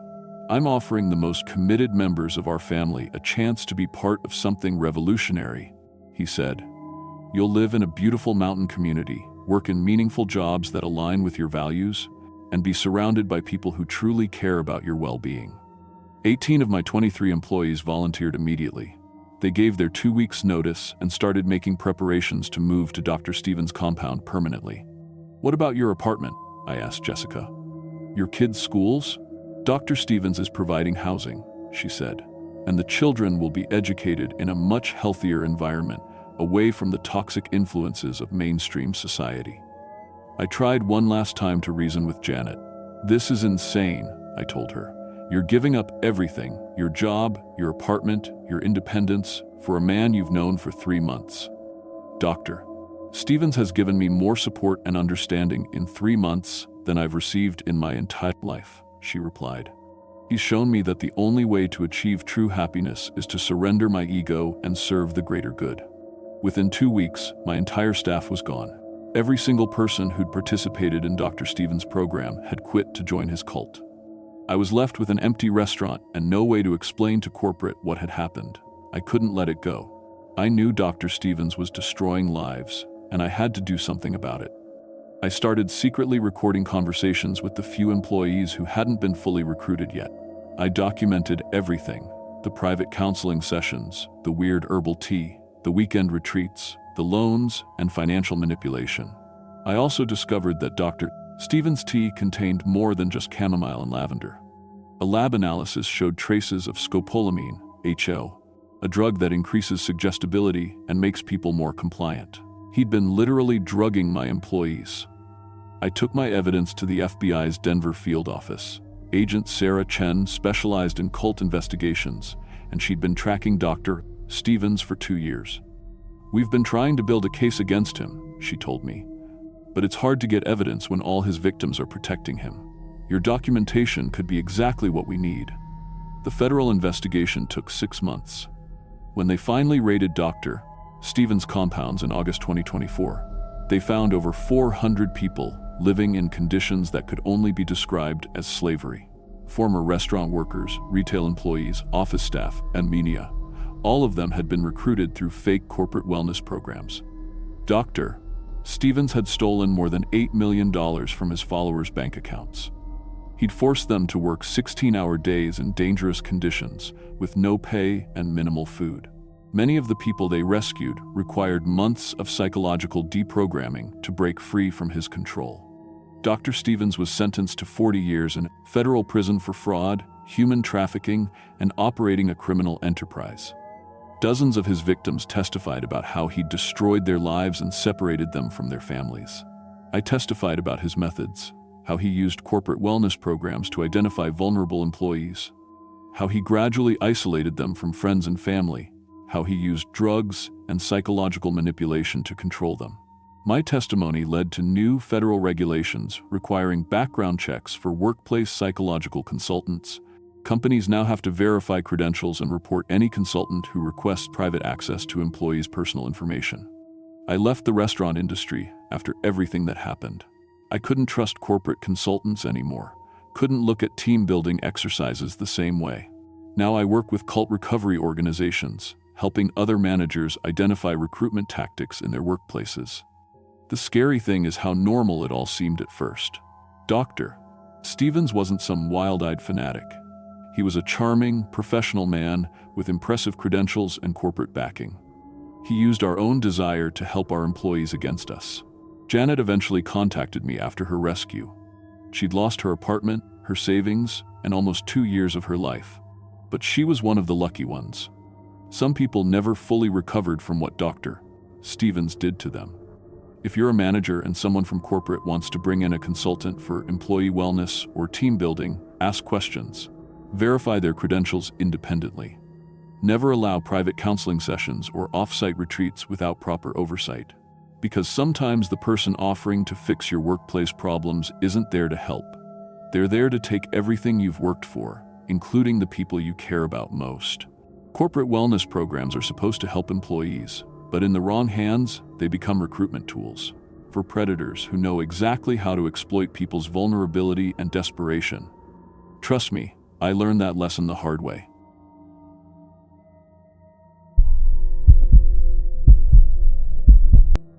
My name is Kevin Martinez, and I've been a park ranger for 8 years. I started working for the National Park Service right after college, and I've seen pretty much everything you'd expect in this job. Bear encounters, lost hikers, flash floods, rock slides, you name it. I've pulled people out of situations they never should have survived, and I've had to deliver news that no family wants to hear. But what happened during my summer assignment at Glenwood Canyon in Colorado changed everything I thought I knew about the wilderness. There are things living in those deep places that we were never meant to find. It was May 2019 when I got assigned to Glenwood Canyon for the summer season. The canyon is part of the White River National Forest, and it's one of the most beautiful places in Colorado. The Colorado River cuts right through it, and the canyon walls rise up over 1,000 feet on both sides. My job was pretty straightforward: monitor the hiking trails, help lost tourists, and keep an eye on the wildlife. The ranger station sat right at the mouth of the canyon, a small building with Park Service green walls and a radio tower. Inside, we had the usual setup: trail maps covering every wall, weather monitoring equipment, and a bank of radios for communicating with search and rescue teams. My supervisor, Tom Bradley, had been working this area for 23 years. He knew every trail, every cliff face, every dangerous spot where tourists like to take stupid risks. "You'll like it here," Tom told me on my first day, spreading a topographic map across the desk. "Good hiking, great scenery, and the tourists usually listen when you tell them something's dangerous." He pointed to a section of the map marked in red. "Just stay out of the deep canyon sections. That's where people get into trouble." I spent the first week learning the trail system. The main hiking paths were well maintained and clearly marked, but there were dozens of unofficial routes that wandered off into the canyon's side channels. Some led to beautiful viewpoints, others led to dead ends and sheer drops. My job was to know them all. The equipment was standard Park Service issue. I carried a Motorola radio, GPS unit, first aid kit, and emergency beacon. My truck was a Ford F-150 with four-wheel drive and enough supplies to handle most situations. Everything worked exactly like it was supposed to. But on my second week, I met someone who changed my whole perspective on the canyon. I was checking trail markers near Hanging Lake when I saw an older Native American man sitting on a boulder beside the path. He looked to be in his 70s, with long gray hair and weathered hands. When he saw me approaching, he stood up slowly. "You're the new ranger," he said. It wasn't a question. "Yes, sir, Kevin Martinez. Is there something I can help you with?" He studied my face for a long moment. "I'm Joseph Standing Bear. My people, the Ute, we've lived in these mountains for over 1,000 years. We know this canyon. Of course, the tribal council works closely with the Park Service on..." He held up a hand, stopping me. "There are things in the deep canyon that don't belong in your reports, young man. Things your bosses don't want to know about." I kept my expression neutral. You meet all kinds of people in this job, and some of them have pretty strong opinions about park management. "What kind of things?" "The slide rock bolter. That's what the old miners called it, but we have other names. It's been in these caves since before the ice came down from the north. It's still here." He reached into his jacket and pulled out a piece of paper, a hand-drawn map of the canyon with several areas circled in red ink. "These are the places where people disappear. Your people keep records, but they don't share them. 13 people in the last 5 years, all in these same spots." I took the map, more to be polite than because I believed him. "Sir, we do keep very detailed records of search and rescue operations. If people were disappearing, they are disappearing." His voice was firm. "But the bodies are never found, just pieces, scattered things. Your bosses call it bear attacks or falls, but we know better." He turned to walk away, then looked back over his shoulder. "Stay out of the deep places, Ranger. Some caves go down further than your lights can reach." I watched him disappear down the trail, then looked at the map he'd given me. The circled areas were all in the most remote parts of the canyon, the HS, places where the walls narrowed and the river ran through deep channels carved in solid rock. I folded the map and put it in my pocket. Interesting, but not something I was going to worry about. That night, I decided to check our missing person files. Our database went back 10 years, and I spent 2 hours going through every search and rescue report. What I found made me pull Joseph's map out of my pocket and spread it next to my computer screen. 13 missing hikers in 5 years, all experienced, all in areas that matched the circles on his hand-drawn map exactly. The reports followed the same pattern every time. Hiker checks in at the ranger station, heads out on a day hike, never comes back. Search teams find scattered personal belongings, backpacks, water bottles, sometimes pieces of clothing, but no bodies. Not ever. The official explanations varied. Flash floods, bear attacks, falls into inaccessible areas. But 13 people, all in the same spots? I printed out the files and drove home that night with a lot of questions. The next morning, I started paying closer attention to the canyon walls. What I saw made my stomach drop.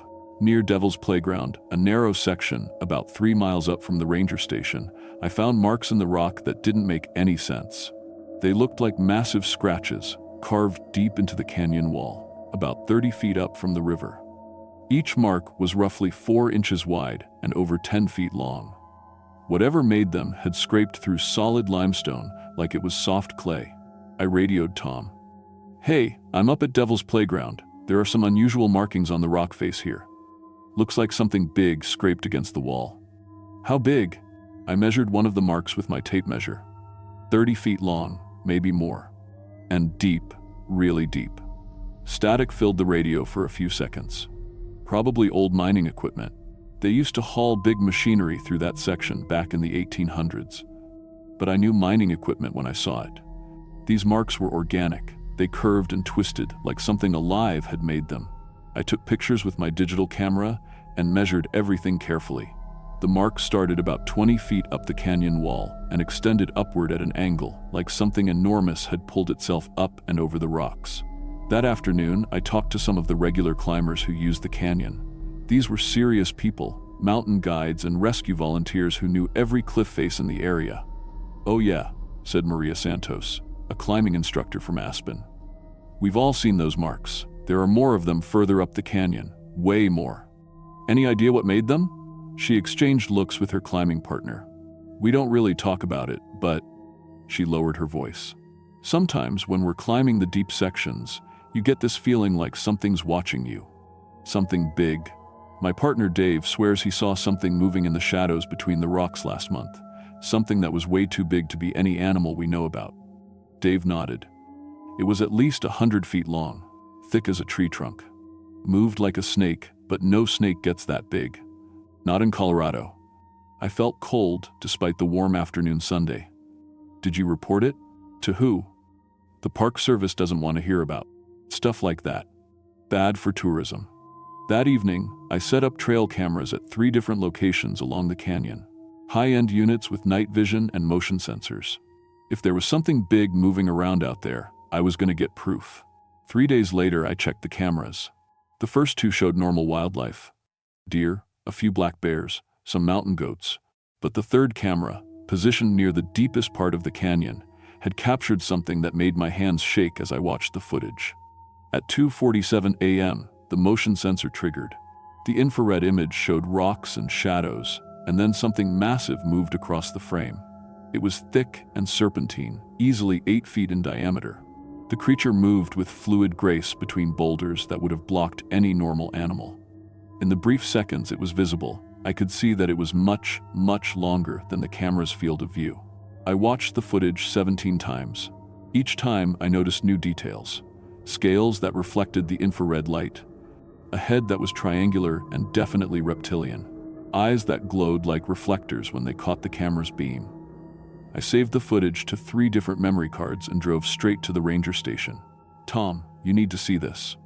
I loaded the footage on the station computer and played it for him. He watched in silence, his face getting paler with each replay. Where did you get this? Trail camera number 7, up near Dead Man's Gulch. He ejected the memory card and slipped it into his desk drawer. This equipment must be malfunctioning. These cameras sometimes pick up false images when the sensors get dirty. Tom, that's not a false image. That's nothing. His voice was sharp. Equipment malfunction. I'm confiscating this memory card for inspection. And Kevin? You don't discuss this with anyone. Not the other rangers, not the climbers, not anyone. I stared at him. Are you serious? Dead serious. This conversation never happened. That night, I went home and uploaded the backup footage to my personal computer. Whatever was in that canyon, the Park Service didn't want people to know about it, which meant they already knew exactly what it was. Spent the next week researching everything I could find about Glenwood Canyon's history. What I discovered was a pattern of encounters going back over 150 years. Mining records from the 1,870 seconds mentioned workers being taken by the mountain snake. Railroad construction logs from the 1,880 seconds described something in the deep tunnels that shouldn't be there. Even the original surveying reports from the 1,860 seconds included warnings about large serpents in the canyon caves. Every reference described the same thing, a massive snake-like creature, living in the deepest parts of the canyon's cave system. The Native American oral histories that I found online were even more detailed. They called it by different names, but the descriptions were identical. An ancient creature that had lived in the mountains since before humans arrived. Something that was territorial and dangerous. I also found classified reports buried in the Park Service database. You needed special access to read them, but I'd helped the IT department with some computer problems the year before, and they'd given me administrative passwords that still worked. The reports went back to 1,952. Dozens of encounters, sightings by park rangers, search and rescue teams, even geologists working for the government. Every report ended the same way: classified, no further action required, do not discuss with unauthorized personnel. The most recent report was from 2003. A ranger named Bill Hawkins had been investigating missing hikers when he encountered what he described as a serpent over 120 feet in length with a body diameter of approximately 10 feet. His report included photographs, measurements, and a detailed map of a cave system that connected to underground waterways throughout the canyon. Bill Hawkins had been transferred to a desk job in Washington, D.C. 2 weeks after filing his report, the photographs were missing from the database. I was starting to understand why Tom had confiscated my footage.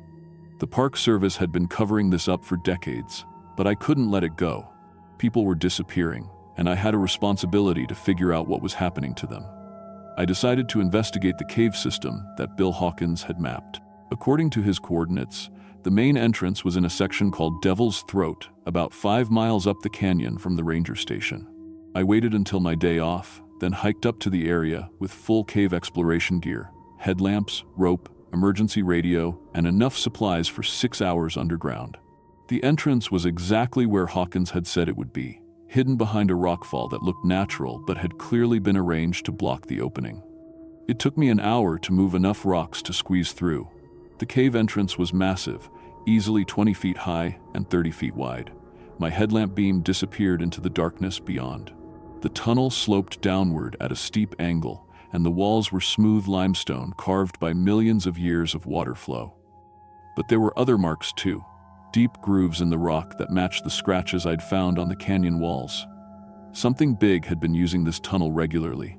I followed the tunnel for about half a mile before it opened into an enormous cavern. My headlamp couldn't reach the ceiling or the far walls. The sound of running water echoed from somewhere in the darkness ahead. That's when I found the bones. They were scattered across the cavern floor in piles. Human bones mixed with the remains of deer, elk, and other large animals. But the bone damage was unlike anything I'd ever seen in my training. They were crushed, but not by teeth. The damage looked like they'd been squeezed by something incredibly powerful. I was photographing the bone piles when I heard the sound. It started as a low rumble, like distant thunder. But it was coming from deeper in the cave system, and it was getting closer. The sound had a rhythm to it, like something enormous breathing. My radio crackled. "Kevin? Kevin, do you copy?" It was Tom's voice. I keyed the mic. "I'm here." "Where are you? You're supposed to be off duty today." The rumbling sound was getting louder. I could feel it in the cave floor now, a vibration that made loose rocks rattle. "I'm hiking, up near Devil's Throat. Get out of there. Now." "That's an order." The rumbling stopped. In the sudden silence, I heard something that made my blood freeze. The sound of something massive moving through water, coming toward the cavern. I turned and ran. I made it about halfway back to the cave entrance when I saw the light behind me. Not artificial light, something organic. A pale, greenish glow that reflected off the wet cave walls. I turned around and saw eyes. Huge eyes, each one the size of a dinner plate, glowing with their own light. They were positioned about 8 feet apart, which meant the head between them was enormous. The creature filled the entire tunnel. Its body was dark and scaled, easily 10 feet thick, and it moved with the fluid grace of something perfectly adapted to this environment. When it opened its mouth, I saw rows of backward curving teeth designed to hold prey, not tear it. I understood immediately what had happened to the missing hikers. This thing was a constrictor. It didn't need to chew its prey. It just squeezed until the bones shattered, then swallowed everything whole. The creature's head swayed back and forth as it studied me. Its tongue flicked out, a forked tongue over 3 feet long that tasted the air between us. It was deciding whether I was a threat or just another meal. I backed toward the cave entrance, moving as slowly as possible. Sudden movements might trigger an attack response. The creature followed, its massive body undulating through the tunnel with barely a sound. 20 feet from the entrance, I felt fresh air on my back. The creature sensed it too. Its head rose higher, and I could see intelligence in those glowing eyes. It knew I was close to escaping. That's when it struck. The head shot forward with incredible speed. I threw myself sideways and felt the creature's jaws snap shut inches from my shoulder. The impact shook the entire cave system. Rocks fell from the ceiling, and I heard the deep groaning sound of structural damage. I scrambled through the cave entrance as the tunnel began to collapse behind me. The creature's roar of frustration was like nothing I'd ever heard. Part snake, part earthquake, part nightmare. The rockfall sealed the cave entrance completely. I sat outside in the afternoon sun, shaking and trying to process what had just happened. My radio crackled. "Kevin, report your status." I'm okay. Heading back to the station." "Good, we need to talk." When I got back to the ranger station, Tom was waiting with 2 people I didn't recognize. They wore business suits and had the look of federal agents. "These are investigators from the Department of Interior," Tom said. They're here about your unauthorized cave exploration. One of the agents, a woman with gray hair and cold eyes, stepped forward. Mr. Martinez, you accessed a restricted area without permission. You also removed classified materials from Park Service databases. I was investigating missing persons cases. People have a right to know. People have a right to feel safe in our national parks. The other agent interrupted. Your actions today could have compromised that safety. They showed me photographs on a tablet computer, satellite images of the canyon, geological surveys, and maps of underground cave systems that connected to waterways throughout Colorado. What you encountered today is classified information related to environmental security, the woman said. These creatures are a protected species. They've lived in these cave systems for millions of years, and they pose no threat to humans who follow established safety protocols. No threat? I've seen the missing person files. 13 people in 5 years. 13 people who ignored clearly posted warning signs and entered restricted areas, she said. The creatures are territorial, but they don't surface unless their habitat is disturbed. They explained that there were 12 known specimens living in cave systems throughout the Colorado Rockies. Government geologists had been monitoring them since the 1952. Mining companies had agreements to avoid their territories. The Park Service quietly managed access to areas where they might surface. Your footage and photographs will be classified, Tom said. Your report will state that you experienced altitude sickness and hallucinations during your off-duty hike. You'll be transferred to a new assignment next week. And if I refuse? The gray-haired agent smiled. Mr. Martinez, you signed a federal oath when you became a park ranger. Breaking that oath is a felony. These creatures are protected under the Endangered Species Act and several classified environmental security statutes. Revealing their existence to unauthorized persons would violate at least 6 federal laws. They were right. I had signed that oath, and despite everything, part of me understood their position. If people knew that 100-foot serpents lived in Colorado's caves, tourism would collapse, panic would spread, the creatures would be hunted to extinction. But people were dying. The missing hikers, I said, their families deserve to know what happened. Their families have been told that their loved ones died. In climbing accidents, the woman said. They've received appropriate compensation and counseling services. The truth would only cause additional pain. I was transferred to Rocky Mountain National Park the following week. My personnel file listed the reason as career advancement opportunity.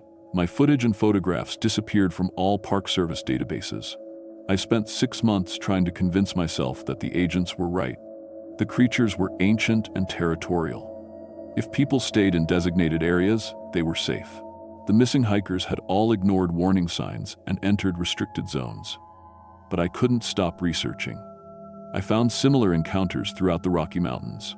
Government geologists had documented the creatures in cave systems from New Mexico to Montana.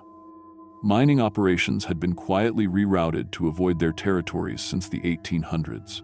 Several abandoned mining towns existed because workers had encountered the serpents and fled. The creatures weren't just in Colorado. They were an entire unknown species that had survived in North America's deep cave systems for millions of years. Climate change was forcing them closer to the surface. As underground water tables shifted, more encounters were inevitable. I tried to publish my research through cryptozoology journals, but within days of submitting articles, I received threatening phone calls from people who knew details about my family and my new job that they shouldn't have known. 2 of my research partners died in hiking accidents over the following year. Both were experienced outdoorsmen who never should have made the mistakes that killed them. I realized that the government wasn't just protecting the creatures, they were protecting the entire cover-up. Too many people had careers and reputations invested in keeping this secret. I went into hiding and continued documenting encounters across the Rocky Mountain region. My research suggested that the creatures had killed over 200 people since 1850, but the deaths were always explained as natural accidents or bear attacks. In 2021, I received a message from a geologist named Dr. Sarah Chen, who had been studying underground waterways in Colorado. She claimed to have found evidence of something even larger than the slide rock bolter living in the deepest caves beneath Black Canyon of the Gunnison. We arranged to meet at a remote campground near the canyon. Dr. Chen showed me sonar readings from cave systems over 2,000 feet underground. The readings showed something moving that was over 300 feet long. The slide rock bolter might not be the top predator, she said. These sonar signatures suggest there's something down there that's 3 times larger. We decided to investigate together. I had the cave exploration experience, and she had the scientific equipment to document whatever we found. That was 3 months ago. Dr. Chen and I hiked into Black Canyon on a Tuesday morning in September. We never came back out. They found my journal 2 weeks later, abandoned at our final campsite. The last entry described sonar contact with something in the deepest caves that was larger than anything we'd imagined. The Park Service listed us as victims of a flash flood. Our bodies were never recovered. But if you're hearing this recording, it means my backup plan worked. I uploaded this story to a delayed send email service before we entered the canyon. If I didn't check in within 90 days, it would automatically send this account to multiple news outlets and cryptozoology researchers. The slide rock bolter is real. The government knows it's real. And there are bigger things in those deep caves that we haven't even discovered yet. Stay out of the restricted areas. Stay on the marked trails. And if you're ever in a deep canyon and you hear something that sounds like breathing in the darkness, run.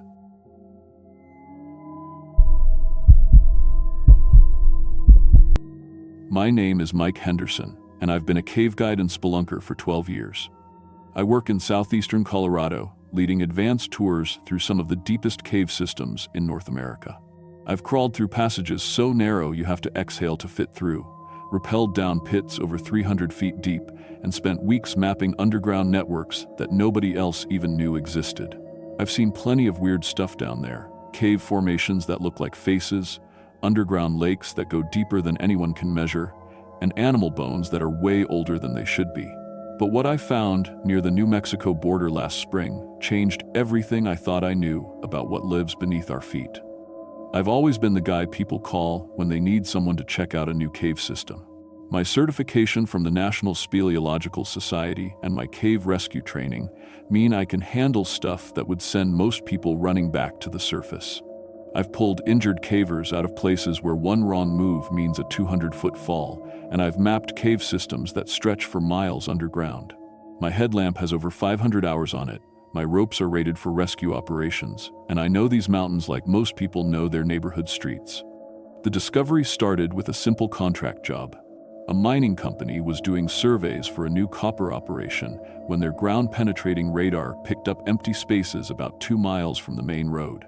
They needed someone to check if it was just a small cavity or something bigger that might cause problems with their equipment. Standard procedure: colony, rappel down, take some measurements, fill out a report, collect my fee. I've done hundreds of these jobs, should have been routine. The entrance was hidden behind a rockfall that looked like it had been there for thousands of years. My metal detector didn't pick up any modern trash, which meant no other cavers had been inside. When I cleared away enough rocks to squeeze through, my flashlight beam disappeared into darkness that seemed to go on forever. The airflow told me this wasn't just a small room. There was serious space down there. I set up my anchor points and started my descent. My altimeter showed I was already 200 feet down when my boots finally touched solid ground. The chamber was massive, bigger than a football stadium, with passages leading off in 6 different directions. I've been in a lot of caves, but this place felt different. The silence was too complete. Even in the deepest caves, you usually hear something: water dripping, air moving, your own echo coming back to you. But this place swallowed sound like it was hungry for it. That's when I started noticing the scratches. They were carved into the limestone walls about 4 feet off the ground, running in parallel lines that looked almost like claw marks. But they were way too big for any animal I knew about. Bear claws might leave marks an inch or 2 long. These scratches were 8 to 10 inches, gouged deep into rock that was hard enough to break steel tools. And they were fresh. In a cave that had been sealed for thousands of years, fresh scratches don't make sense. I followed one of the main passages deeper into the system. My GPS unit lost signal after about 500 feet, which was normal, but my depth gauge kept climbing. 400 feet down. 500 feet. 600 feet. I was going deeper than most recreational cavers ever get to see. The passage was wide enough for 2 people to walk side by side, with a ceiling that disappeared into darkness above my headlamp beam. That's when I heard the clicking. At first, I thought it was my equipment, maybe my carabiner hitting my helmet or my rope rubbing against the rock. But when I stopped moving, the sound kept going. Click, click, click, pause. Click, click, pause. Click, click, click, click. It was coming from somewhere ahead of me, echoing off the walls in a way that made it impossible to tell exactly where it started. The pattern was too regular to be random.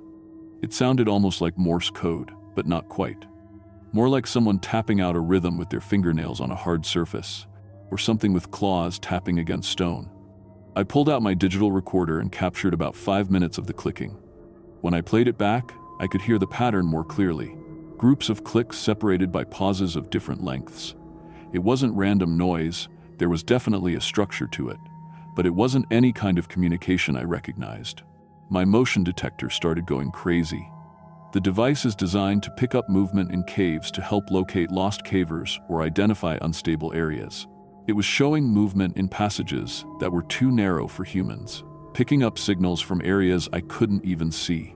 According to the readout, something about the size of a large dog was moving through the cave system about 200 feet away from me. I decided to set up my infrared cameras before going any deeper. I've got 3 units that can record in complete darkness using heat signatures.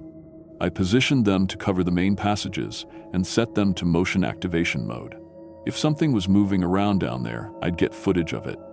The clicking sounds were getting louder as I went deeper, and they weren't just coming from one direction anymore. I could hear them echoing from passages on both sides of me and from somewhere up above where the ceiling opened into a chimney that my light couldn't reach the top of. It was like being in the middle of a conversation I couldn't understand. When I checked my cameras the next morning, I almost didn't believe what I was seeing. The footage showed a creature moving through the passages on all 4s, but it wasn't like any animal I'd ever seen. It was about 4 feet long, with arms and legs that seemed too long for its body. Its skin was pale white, almost translucent, and where its eyes, they should have been, there were just dark sockets. It moved through the tunnels like it knew exactly where it was going, never hesitating at intersections or dead ends. But the most disturbing thing was how human-like it looked. The way it moved its head when it heard sounds, the way it used its hands to feel along the walls. It was clearly adapted to complete darkness, but its behavior was almost intelligent. I spent the next 2 weeks researching everything I could find about cave-dwelling creatures and underground ecosystems. Most of what I found was pretty standard: bats, blind fish, cave crickets, things like that. But buried in some old geological surveys and Native American historical records, I found references to something called pale crawlers. The Ute and Navajo tribes both had stories about humanoid creatures that lived in the deepest caves throughout the Southwest. According to the legends, they'd been underground for thousands of years, hunting by sound and living in the darkness where no human could survive. Most modern researchers dismissed the stories as folklore, but the descriptions matched what I'd seen on my cameras. I decided to go back with better equipment and try to study one of these creatures up close. I brought military-grade night vision, motion sensors, and enough battery power to keep my lights running for 12 hours. I also packed emergency climbing gear in case I needed to get out fast. The clicking sounds started as soon as I got below 400 feet. But this time, they seemed more organized, more purposeful, like the creatures were talking to each other about my presence. I followed the sounds deeper into the cave system, into passages I hadn't explored before. That's when I found the tools. In a side chamber about 800 feet down, I discovered what looked like a primitive workshop. There were sharp pieces of stone that had been shaped into cutting tools, bone fragments that had been carved into spear points, and piles of materials that looked like they'd been collected and sorted. Everything was arranged in a way that showed deliberate planning and organization. But it was the bones that really got my attention. There were piles of animal remains, deer, rabbits, even what looked like the skeleton of a mountain lion. But they weren't just random bones scattered around. They'd been butchered systematically, with cut marks that showed the meat had been removed efficiently and the bones had been processed for tools and materials. This wasn't the feeding behavior of a wild animal. This was the work of something that understood planning and preparation.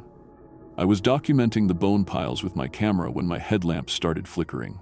The LED array was rated for 20 hours of continuous use, and I'd only been underground for 6 hours. But the light was getting dimmer, and the battery indicator was showing almost empty. My backup lights were doing the same thing, brand new batteries, fully charged, but the power was draining like something was sucking the energy right out of them. Within 10 minutes, I was down to my emergency chemical light stick, the kind that gives off just enough light to read a map. That's when I realized I wasn't alone in the chamber anymore. The clicking sounds were coming from all around me now. Not just from the main passages, but from cracks and openings in the walls that I couldn't see, and they were getting closer. I could hear movement in the darkness, just beyond my weak circle of light. I started backing toward the passage I'd come from, but the clicking sounds followed me. Worse, I could hear new sounds coming from the direction I was trying to go. Scraping noises, like claws on stone. Breathing that sounded almost human, but not quite right. They were hurting me. The creatures had surrounded me and were driving me away from the exit, pushing me deeper into the cave system toward dead-end passages where I'd be trapped. And they were doing it with coordination that showed they understood the cave layout better than I did. I pulled out my emergency whistle and gave 3 sharp blasts, the universal cave rescue signal. The sound echoed through the passages, and for a moment, the clicking stopped completely. Then it started again, but faster and more agitated. My whistle had definitely gotten their attention, but not in a good way. I could see them now in the dim glow of my light stick. Pale shapes moving along the walls and ceiling, staying just at the edge of my vision. They moved like spiders, using all 4 limbs to navigate the rock surfaces, but their proportions were wrong. Too much like humans, too intelligent in how they positioned themselves. One of them dropped down from the ceiling about 20 feet in front of me, landing silently on the cave floor. In the weak red light, I could see it clearly for the first time. It was definitely humanoid, but adapted for cave life in ways that made my skin crawl. Its limbs were elongated and thin, its fingers ended in claws that looked perfect for gripping rock, and its skin was so pale it was almost transparent. Where its eyes should have been, there were just dark holes that seemed to absorb light. But the worst part was its face. It was human enough that I could recognize expressions, and it was looking at me with what I can only describe as curiosity. It tilted its head the same way a person might when trying to figure out a puzzle. It made a soft clicking sound, and I heard answers from the darkness around me. They were definitely communicating about me, discussing what to do with the strange surface dweller who'd invaded their territory. I slowly reached for my climbing harness, trying to access my emergency ascender without making any sudden movements. If I could get to a vertical passage, I might be able to climb faster than they could follow. But as soon as I moved, the creature in front of me made a sharp, hissing sound, and I could hear movement from all directions. They'd been watching me long enough to understand what my equipment was for. The creature stepped closer, and I could see that it was carrying something. A piece of shaped stone that looked like it had been worked into a cutting tool. Its grip on the tool was too sophisticated, too much like how a human would hold a knife. That's when my emergency light stick died. Complete darkness. The kind of absolute black that makes you feel like you're drowning in emptiness. But I could still hear them moving around me, clicking to each other in their strange language. And I realized that darkness was their element, not mine. Down here, they had every advantage. I did the only thing I could think of. I activated the emergency strobe on my helmet, a high-intensity LED that flashes bright white light for search and rescue operations. The sudden, blazing light sent the creatures scrambling backward with sounds that were almost like screams. They retreated into the side passages, and I could hear them clicking frantically to each other from the safety of the darkness. The strobe was working, but I knew it would only last about an hour before the battery died. I ran. I followed my rope back through the passages, using the strobe to navigate and keep the creatures at bay. They followed me, staying just outside the range of the light, but I could hear them moving through parallel passages and side tunnels. They knew the cave system well enough to track my progress and predict where I was going. When I finally reached the main chamber and started my ascent to the surface, I could see pale shapes gathered at the bottom of the pit, watching me climb. They didn't try to follow me up the rope, but they didn't leave either. They just waited and watched until I disappeared through the entrance. I sealed the cave entrance with enough rocks to keep casual explorers out and reported my findings to the TUS, University's cryptozoology department. They were politely skeptical and suggested I might have encountered a previously unknown species of cave-adapted primate.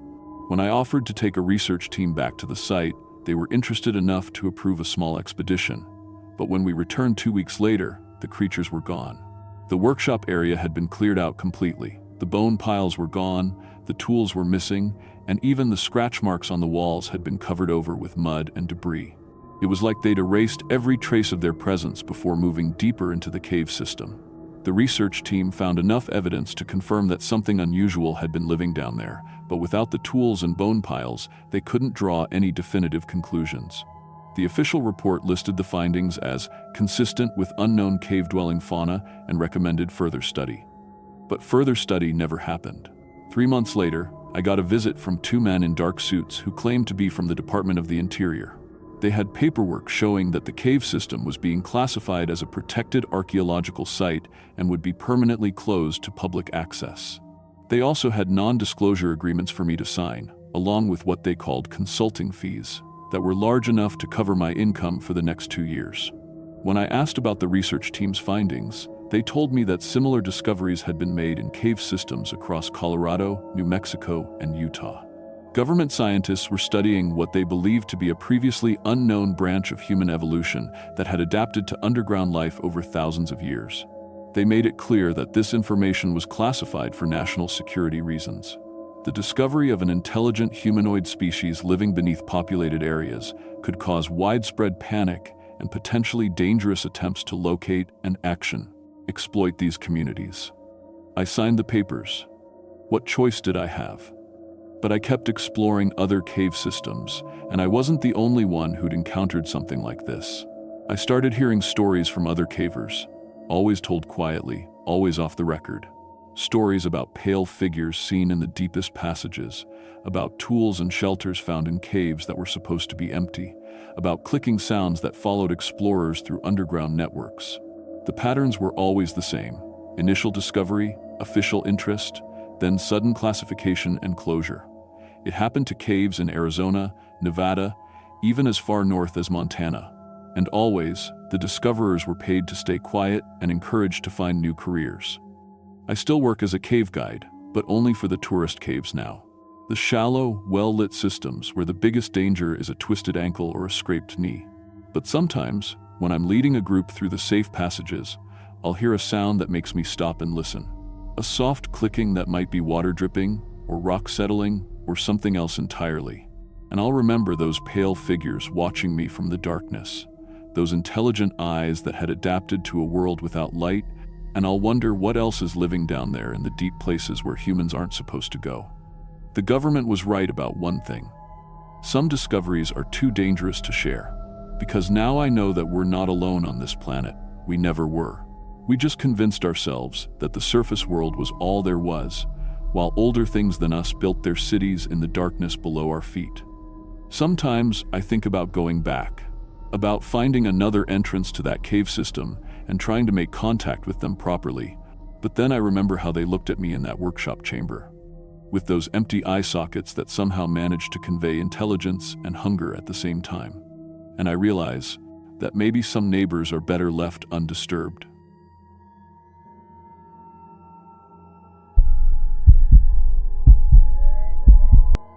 My name is Carlos Ramirez, and I've been driving 18-wheelers for 8 years now. Started when I was 21, right after my dad got killed in a head-on collision on I-25. Insurance money put me through CDL school, and I figured I'd honor his memory by keeping our family on the road. I've hauled over 1 million miles across Colorado, survived 3 winter storms that shut down I-70, and never missed a delivery deadline. I thought the worst thing that could happen to a trucker was mechanical failure or a jackknifed rig. I was wrong. What happened 6 months ago on Highway 285 didn't just change what I thought I knew about driving, it changed what I thought I knew about death itself. I learned that some accidents create wounds in reality that never heal, and some victims refuse to accept their fate no matter how many decades pass. The Colorado State Patrol has 47 unsolved disappearances along Highway 285, dating back to 1953. They'll tell you it's the isolation, the weather, the long stretches between towns. What they won't tell you is that every missing person was last seen near mile marker 127. And they won't tell you about the reports filed by truckers like me, reports that get buried in filing cabinets because no sane person believes them. But I'm going to tell you anyway, because what I experienced out there is still happening, and someone needs to warn people about what's waiting on that highway. Highway 285 cuts through some of the most isolated country in Colorado. It's a major freight route between Denver and Albuquerque, but most drivers avoid it if they can. The road has a reputation. Too many accidents, too many equipment failures, too many drivers who come back changed or don't come back at all. I'd been running this route twice a week for Southwest Freight Solutions for 6 months when the incident started. Usually hauling construction materials down to Santa Fe or bringing electronics back up to Colorado. Springs. The money was good because other drivers wouldn't take the assignment. Should have asked myself why. My truck's a 2018 Freightliner Cascadia with a sleeper cab, full GPS, Qualcomm communication system, and every safety device DOT requires. The company maintains their fleet perfectly because they can't afford accidents or breakdowns on remote routes. My driving record was spotless. Not even a parking ticket. The morning everything changed was a Tuesday in March. I was hauling solar panels from Pueblo down to an installation site near Española. Standard load, standard route, clear weather. Left the yard at 5 a.m. with a full tank and a fresh logbook. Everything by the book. Highway 285 gets lonely fast once you pass Alamosa.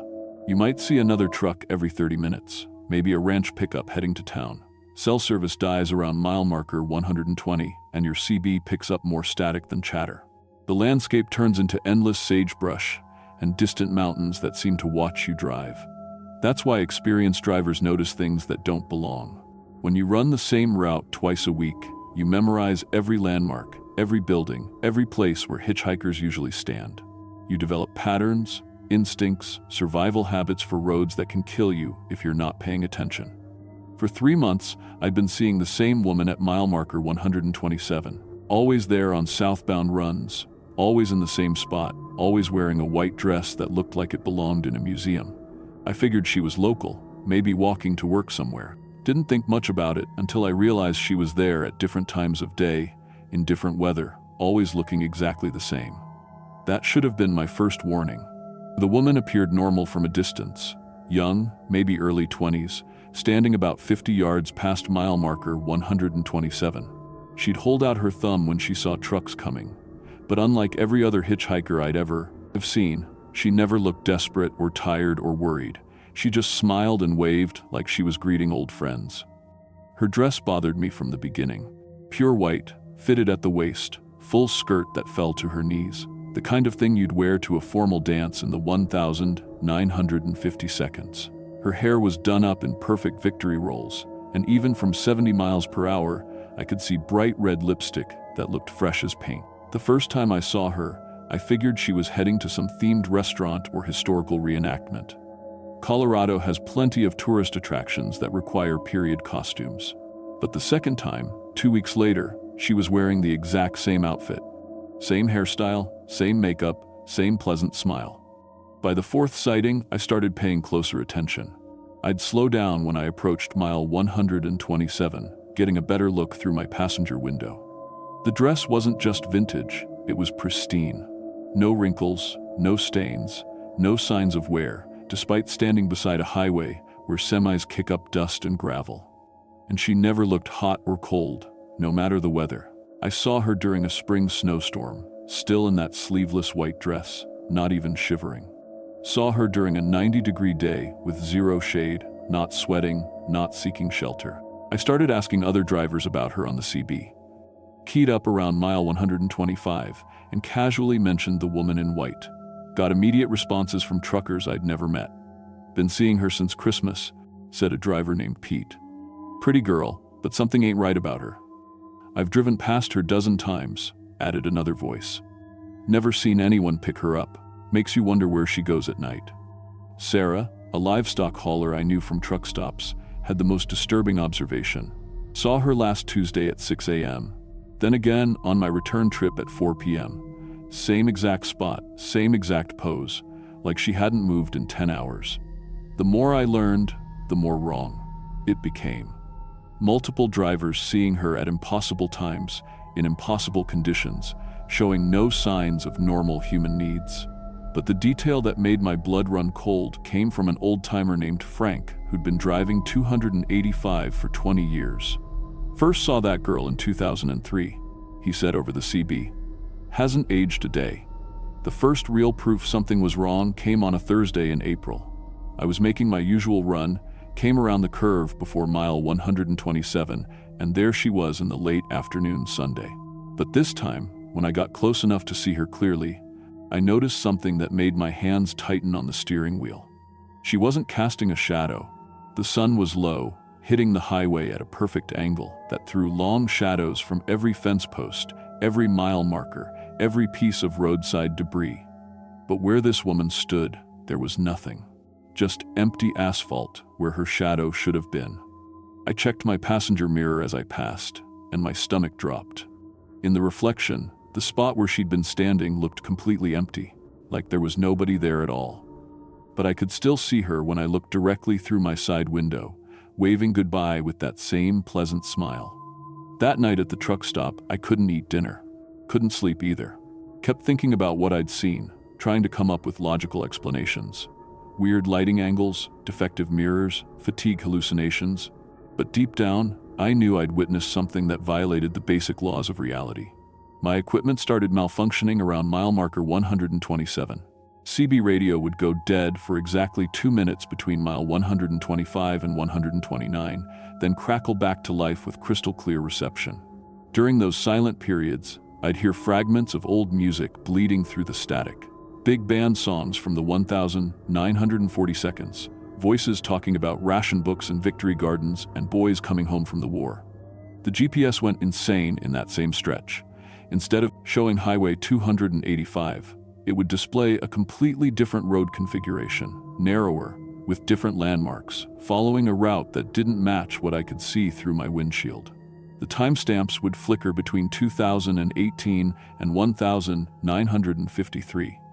My Qualcomm system started receiving messages that weren't meant for me, dispatch communications from companies that didn't exist, delivery instructions for addresses that had been demolished decades ago, route updates referencing highways that had been renamed before I was born. Other truckers reported identical problems. Equipment failures, impossible radio transmissions, navigation systems showing roads from the past. All concentrated around mile marker 127, all happening with increasing frequency. Then drivers started disappearing. First was Tommy Nguyen, an independent contractor who ran auto parts down to Phoenix. Last seen on Highway 285 near Alamosa, truck found 2 days later at mile marker 127 with the engine still running. No signs of struggle, no indication where Tommy had gone. His logbook showed he'd stopped to help a stranded motorist, but there was no evidence of another vehicle. 3 weeks later, Maria Santos vanished under identical circumstances. Experienced driver, perfect safety record, found her rig idling at mile marker 127 with the driver door open. Personal belongings still in the cab, wallet and phone untouched. State Patrol found no footprints, no tire tracks, nothing to indicate where she'd gone or why. The Colorado State Patrol started warning truckers to avoid stopping between mile 125 and 130 unless it was a genuine emergency.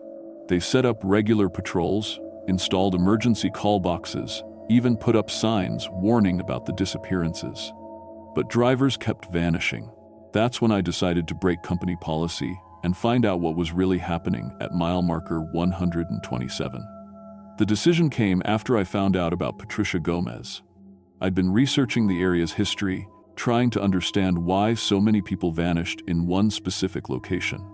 Found a newspaper archive from 1953 describing a fatal hit-and-run accident. Young woman named Patricia, age 22, killed while hitchhiking to Alamosa to meet her fiancé for their engagement party. The driver never stopped, never got caught. The newspaper included a photograph of Patricia Gomez. Dark hair and victory rolls, bright red lipstick, wearing a white dress for the special occasion. It was the exact woman I'd been seeing at mile marker 127. I realized Patricia hadn't been hitchhiking for rides. She'd been collecting drivers, taking them wherever she'd been trying to go for 70 years. And I was about to become her next victim. But I couldn't stay away. Something about knowing her story, understanding her tragedy, made me feel responsible. Maybe if someone had stopped to help her in 1953, none of this would be happening. Maybe if someone showed her kindness now, she'd finally be able to rest. So on a Tuesday in May, I pulled over at mile marker 127. The woman, Patricia, walked toward my truck with movements that seemed too fluid, too graceful for someone walking on gravel. When she reached the passenger door, I could see her clearly for the first time. She was beautiful in an old-fashioned way, but her eyes were completely black, not dark brown or deep blue, black like looking into an abandoned well. And when she smiled, I could see that her teeth were too sharp, too numerous, filling her mouth like a shark's. "Thank you for stopping," she said, and her voice echoed like she was speaking from inside a cave. "I've been waiting so long for someone to help me." "Where are you trying to go?" I asked, though I already knew the answer. "To meet my fiancé," Patricia said, climbing into the passenger seat. "He's waiting for me at the dance hall. We're getting engaged tonight." The temperature in my cab dropped 20 degrees the moment she breathed her moment or gestigal to my null and 17. Sat down. My breath started fogging. Ice crystals formed on the windows, and my engine temperature gauge began climbing toward the red zone, even though the coolant system was functioning perfectly. In my rearview mirror, the passenger seat looked empty. But I could feel Patricia's weight, could hear her breathing, could smell something like flowers and embalming fluid. "What year is it?" she asked. "It's 2018, I said. Patricia laughed, and the sound made my windows vibrate. "Don't be silly, it's 1953. I'm meeting Tommy Rodriguez tonight at the Street Mary's spring dance. He's a soldier at the army base." I knew from my research that Thomas Rodriguez had been deployed to Korea 2 weeks after Patricia's death. He died in combat in 1954, never knowing what happened to his fiancée. "Patricia," I said carefully, "I think there's something you need to know about Tommy." Her head swiveled toward me with a motion that was too quick, too angular for human anatomy. The black eyes fixed on mine, and I could see hunger there. Decades of rage and loss and desperate need. "Tommy is waiting for me," she said, and her voice was getting deeper, more distorted. "He promised he'd wait forever." That's when I understood what had happened to the missing truckers. Patricia had been taking them to join Tommy, wherever he was. Taking them to a dance that would never end, in a place that existed somewhere between 1953 and eternity. "Drive to the old highway," Patricia commanded, and her voice carried a compulsion that made my hands move against my will. "Tommy is waiting at the dance hall." I found myself turning onto the abandoned road that used to parallel 285, the route Patricia would have taken in 1953. My truck followed the cracked asphalt deeper into the desert, away from any possibility of help. The landscape began changing around us.